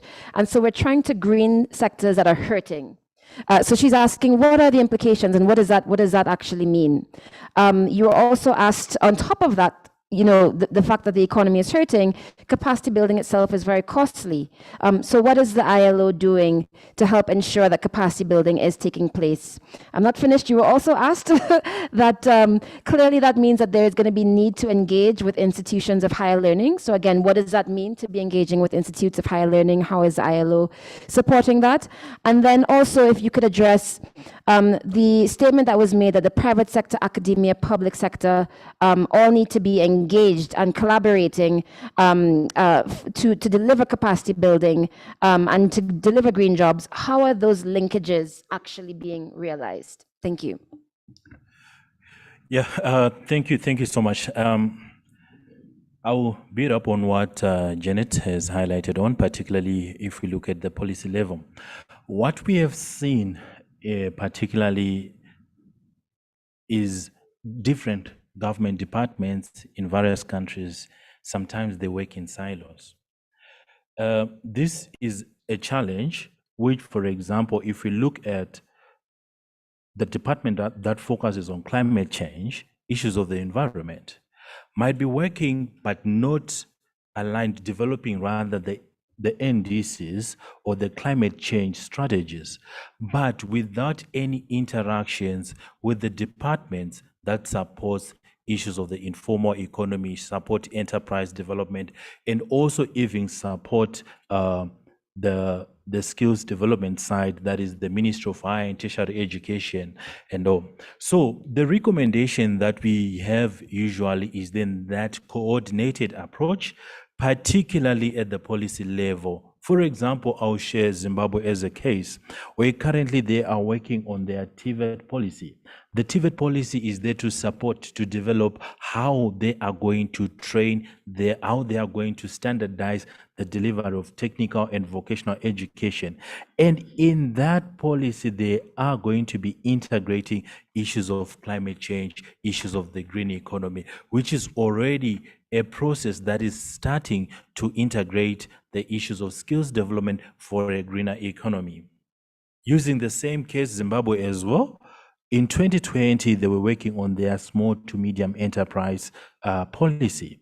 And in that policy, this is where also elements to do with greening enterprises were also included, particularly focusing on stakeholders, private sectors, public sectors, to also contribute in terms of capacity building pertaining to how enterprises can be greened. Then currently, of course, with the support from the International Labour Organization as well as the UNDP, the government of Zimbabwe is working on its formalization strategy. And in this formalization strategy, linking also to the TVET policy, linking also to the SMEs policy, this is where we recommend rather that the issues of the environment, the issues of the climate change can also incorporate it. But however, now looking at the economic units, in this case, we are talking of each and every enterprise. Our enterprises, they see as formalization being a process that increases cost. But however, this is also a process that will support them, that will encourage them also to employ some of the greening processes as well. So it is also encouraging that to see how young entrepreneurs are also promoted, are encouraged to provide waste management practices to their communities, to provide renewable energy innovations as part of greening their enterprises, but linking it to the formalization process of their enterprises. So this is what we have been seeing as cases that are supporting the integration of the informal economy as well as the TVET. Then when we come to the issues of capacity building, truly we have seen that as we are transitioning towards the greener economy, we have to see that there is need for us to anticipate for future skills, where then we assess what is the current status quo of our skills, be in the TVET institution and even be at the workplace. So with this, there is need for us, this was mentioned earlier on, to upscale, to rescale, and even to redefine the job qualifications, but that are aligned to issues of the climate change. So yes, capacity building is strongly encouraged, and this is also conducted through the engagement of the private sector and the private sector. As the International Labour Organization, we are facilitating a program that we call the work-based learning, where the main aim is to integrate the TVET institutions with the private sector. We already see that this can facilitate that smooth transition from the academic education, the technical learning, to the work-based learning, but already including elements to do with the greening of the curricula, and also providing capacity building for issues to do, for example, occupational safety and health. If we improve our occupational safety and health at a workplace, we are minimizing accidents, but we are also contributing to the environment, because if we put measures that affects any hazards, which means that our resource use is going to be reduced. Therefore, we are already greening enterprises. So addressing also the question pertaining to the involvement of higher and tertiary education, particularly looking from the TVET and looking also from the university level. As the International Labour Organization, I can come once again to the case in Zambia and in Zimbabwe, where we have implemented Green Jobs Program. But however, this Green Jobs Program have started from the curriculum review process, where we had to review all the technical training courses to see what are the gaps that are aligned for in this curricula for them to employ skills for green jobs. But however, before we move to the curricula, the first process was also to do institutional capacity assessments, where we had to see what are the capacity of our training providers in providing skills for a greener economy, in also addressing issues of climate change. So with this, it was also a process where then, which led to the training of trainers and developing of a new curricula, which was of course embedded into the national qualifications framework to ensure sustainability of new programs that should be implemented, but that are aligned to the issues of the green economy. Thank you. Brilliant, and thank you for those examples from Zimbabwe of how the TVET, SME, and formalization policies are all linking together. So we'll be looking to Zimbabwe for some success stories. We've got now just a few questions for James on nature-based solutions, best practices.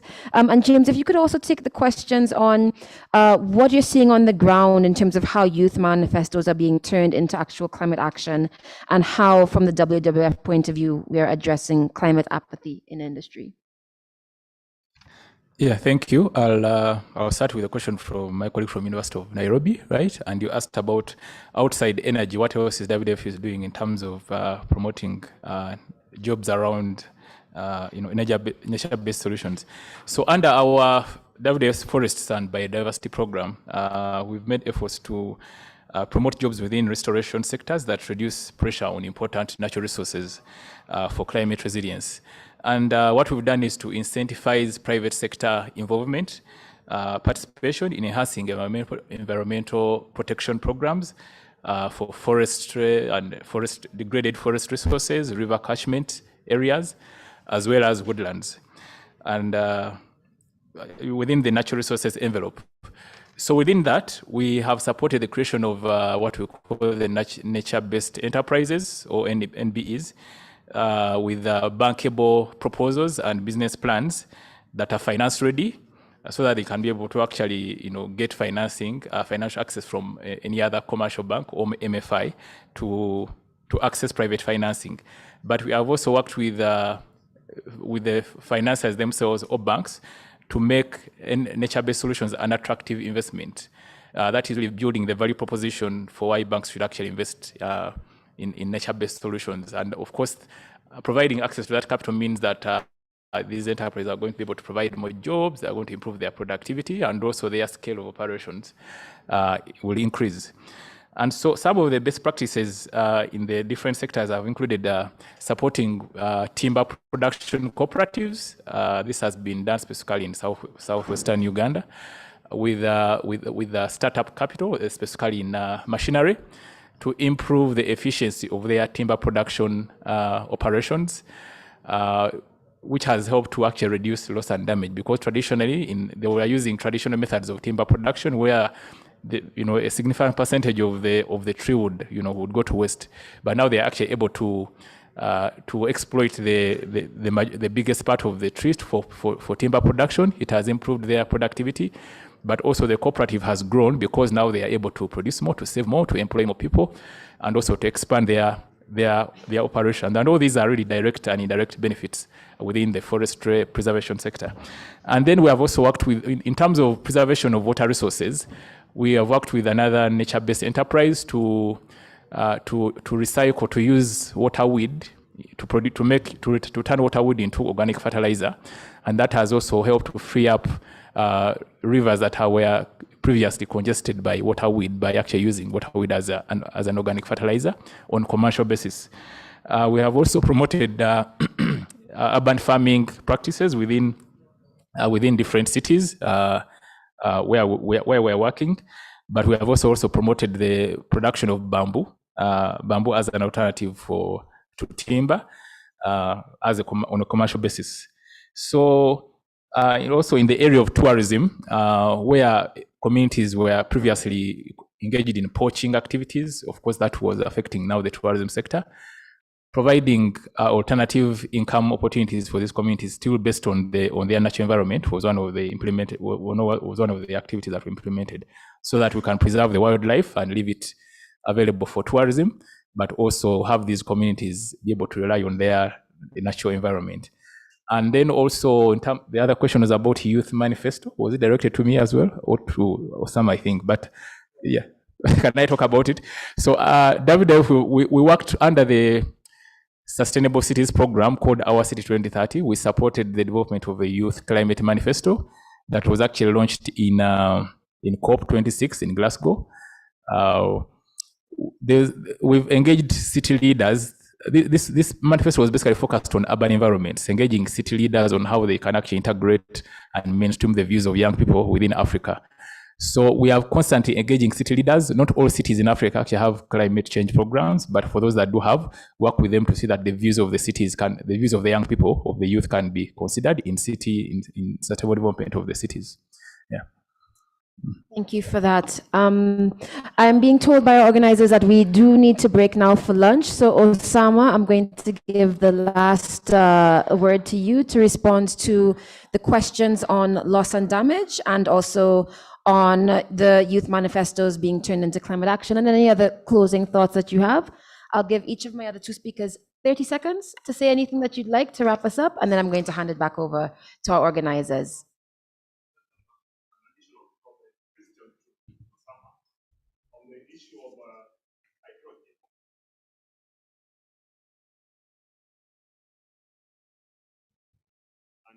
Our last conversation with the EU rep in one of the meetings, most Kenyans don't even know what she was talking about. But I've seen it last week that it has found itself in one of the manifestos of key political parties. And we know that Egypt is one of the best practices being tutored around as among the first countries to launch green hydrogen manufacturing for ammonia production. What is your experience?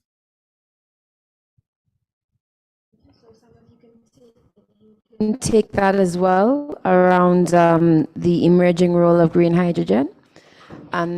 Yes, okay, so over to you. Thank you so much, Rebecca. And thank you to all of your questions. They really, I think, enriched this discussion significantly. And I want to commend you all for those questions. And I will strive to answer them, to give them as much justice as possible. Given that, of course, as I said, I'm not part of the core COP27 team. I'm here at our embassy in Kenya, and one of my roles is the Deputy Permanent Representative to UNEP. So the negotiations that I have engaged in recently have been UNEA sessions, but I do have a background in climate change just prior to that, before I came to Kenya in 2019. So first of all, the question that was posed by Dr. Nicholas, I believe, from University of Nairobi. I'd like to thank you so much for bringing up the issue of loss and damage, because indeed this is one of the priority areas for the Global South generally, as well as one of the pressing issues that affects the African continent. And of course, we all know that many of the most vulnerable countries, and at the top of the list are the small island developing states, as well as the least developed countries, as well as, of course, the African continent. And actually, one of the interesting things about the special circumstances of Africa is that one of the sort of standing agenda items that never manages to get on the agenda of the meetings is the special needs and circumstances of Africa. Despite the earlier negotiations in Paris having recognized them, but in the subsequent COP sessions that have been held, this issue has not come to the forefront, unfortunately, or been reflecting that really disproportionate impact that climate change has on the African continent. So as to the issue of loss and damage specifically, we as the COP presidency will certainly do our level best to ensure that the agenda for the meetings is balanced by bringing on all of the priority issues that affect all of our lives, including those that have traditionally been, sort of second-class issues in the negotiations. And one of them certainly is the issue of loss and damage. I know from my colleagues who are participating in the Bonn sessions now that there was a strong concerted push by many developing country constituencies to have the issue of the global goal for adaptation and the issue of loss and damage as two standalone items to be discussed in the Bonn meetings. And speaking from a national perspective as Egypt, these issues are, of course, very near and dear to us, because the issues of loss and damage as well, they impact low-lying developing countries. Among them, of course, is Egypt. Egypt has the Nile Delta, which is among one of the most densely populated low-lying areas of the world. So indeed, this is something that we will strive in both our capacity as the COP27 presidency, as well as, of course, in our own national capacity, because certainly, and my colleague Janet will also know this, of course, that as a COP presidency, we have to maintain a level of neutrality and as a facilitator for the negotiations rather than for pushing certain agendas or picking and choosing priorities. So I hope I answered the question on loss and damage. As to the question from my distinguished colleague at the front regarding the COP23 Youth Manifesto, I believe that James did an excellent job of responding to that. I personally do not have a great deal of familiarity with this manifesto, but I can just say that certainly youth and youth engagement and having the voices of youth heard in this process is another issue of utmost priority and importance to us. Of course, there's the Yongo, which is the youth constituency as part of the UNFCCC process. And we are very keen to continually engage with the youth voices through Yongo and through other frameworks to ensure that those priorities are brought forward. The final question that I received from my colleague here in the middle regarding green hydrogen. Unfortunately, I'm personally not a technical expert, so I wouldn't be able to share very in-depth specifics about the green hydrogen experience in Egypt. But what I do know is that this question of using hydrogen as an alternative fuel has been a big challenge because of the feasibility, basically the business case for green hydrogen, for it to actually compete with renewables. So, for example, if you're talking about hydrogen as a source of fuel for automobiles, you have the direct competitor would be EV vehicles. So the electrically powered vehicles, and certainly there are strides currently being made in the technology that would enable green hydrogen to be a viable alternative as well, and to supplement the energy mix, in particular for transportation. And as you mentioned as well, of course, in energy-intensive manufacturing, including for fertilizers and petrochemicals and other areas. So I hope I've managed to answer the questions posed. You've allowed me to just make a few closing points. I'll be very brief. I just want to thank my fellow panelists. I really learned a lot from all of their very valuable interventions. Just sort of as a closing point, I'd like to thank Janet for really bringing up a very, very important point in her intervention when she mentioned that we have finally closed the chapter of finalizing the Paris Agreement work program, which is sometimes referred to as the Paris Rulebook in the negotiations. It took us longer than expected, of course. I was part of the negotiations in COP24 in 2018. We managed to finalize most of the elements then, but of course, some of them, due to their very specific nature, had to be carried over to the various sessions of the COP. And now that we have finally put to bed all of these, issues of the Paris Agreement work program, now really is the time for implementation, and that is the sort of the main headline for COP27, is that now we need to implement. The time for negotiating and for laying out the groundwork is completed.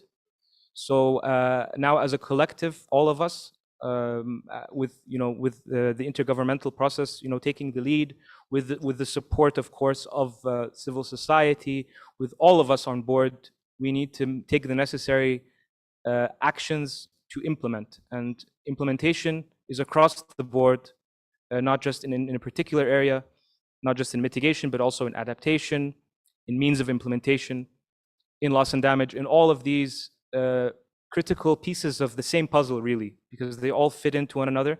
And it's part of an architecture that we negotiated in 2015 when we adopted the Paris Agreement. Thank you so much. Thank you very much, Osama, for those remarks and for helping to close our session. In the interest of time, we are going to close and end the session here. Of course, our speakers are available over the lunch if you'd like to grab them and ask them some more questions. So please join me in thanking our panelists for their time. And just before we close for lunch, I am now going to hand back over to Pakja and to Chatham House for some closing remarks. Thank you, everyone. Thanks to you too as well.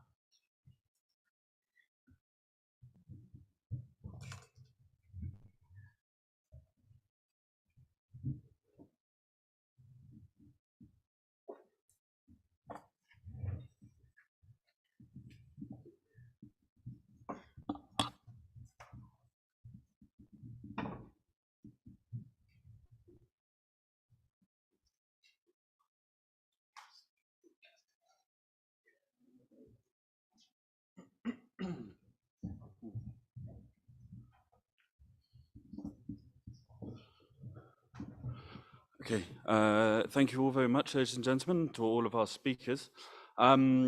Just as we wrap up this fascinating and nuanced discussion that we've had this morning, I'd like to once again welcome to the stage Philip Kilonzo from our partners here today at PACJA to deliver his closing thoughts and his key takeaways from the discussion that we've had here this morning. So, Philip, please. Thank you for this opportunity, and I'll be brief. I don't want to be the person standing in between you and your lunch. And therefore, just to say that the richness of the conversation is well witnessed. And again, the deliberations have cut across various realms, right from the policy conversation and into the practice element, which is extremely critical, and then embedding the role of private sector in a big way, which also came through this particular discussion, and we do appreciate. I do believe the recordings for the process will be available for much more critical analysis and think through. And without again purporting to summarize the session, my quick thoughts in terms of the way forward is that one, we need, as we engage with COP27, they will much of my comments will be facing towards COP27. As we look at COP27, we must be keen about how are we phasing out from highly polluting energy sources, fossil fuels, and the rest. And therefore, the conversation should be, again, looking at how do we, again, begin to cut down on incentives that are being provided within that particular sector, which is very critical.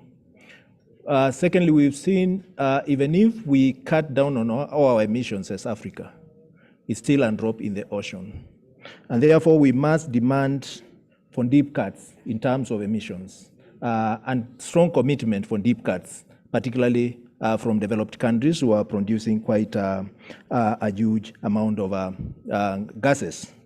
I think thirdly, renewable energy remains our topmost priority. That again, we should ensure that is well anchored within the conversations that are happening in that particular space.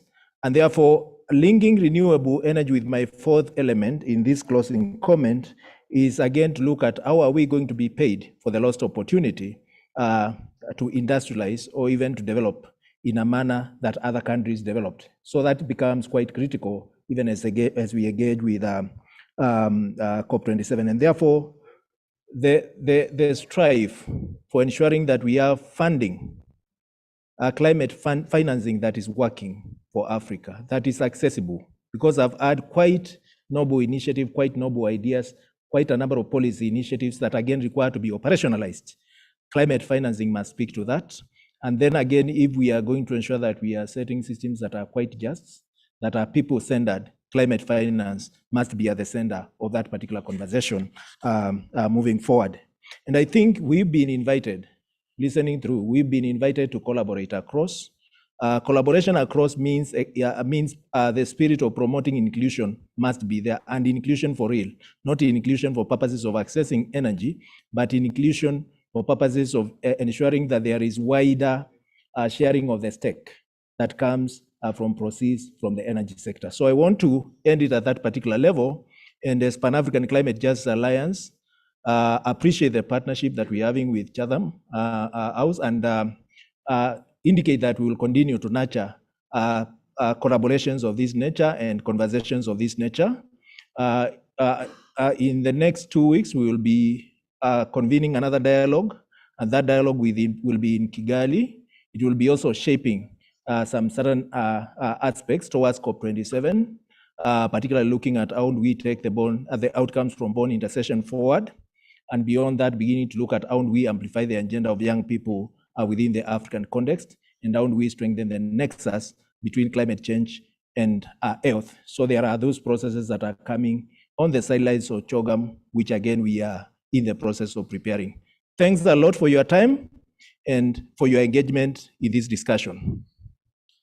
Philip, thank you very much. Look, it falls to me just to thank a number of people and to raise a few key points that I think we at Chatham House have listened to from this and would like to carry in to the next sessions within this series that we're going to be doing. First of all, I'd obviously like to thank all of our esteemed speakers who have made a contribution here today, in particularly the Honorary Zachary Ayeko, the Chief Administrative Secretary of the Ministry of Energy of the Republic of Kenya, who are our host nation for this important discussion today.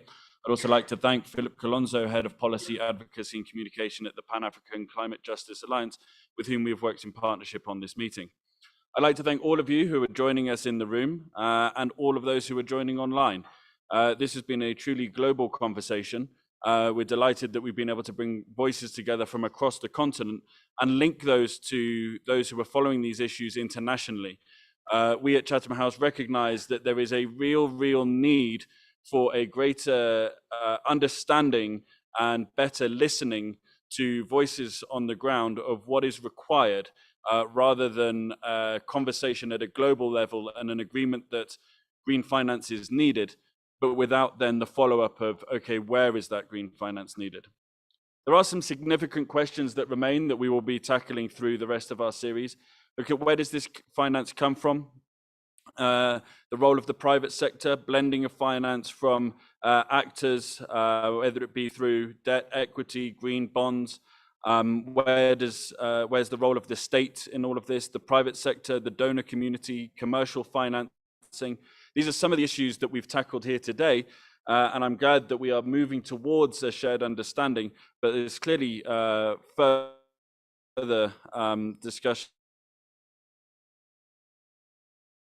Conversation today is the importance of human rights within this discussion. And by that, we mean the right to energy access, the dignity of decent work, and the important point raised that acknowledged that a green transition must also recognize worker rights, both within the formal and informal economy, and a right along the value chains, especially in the extraction of green minerals. And this is something that we must remember as we move forward.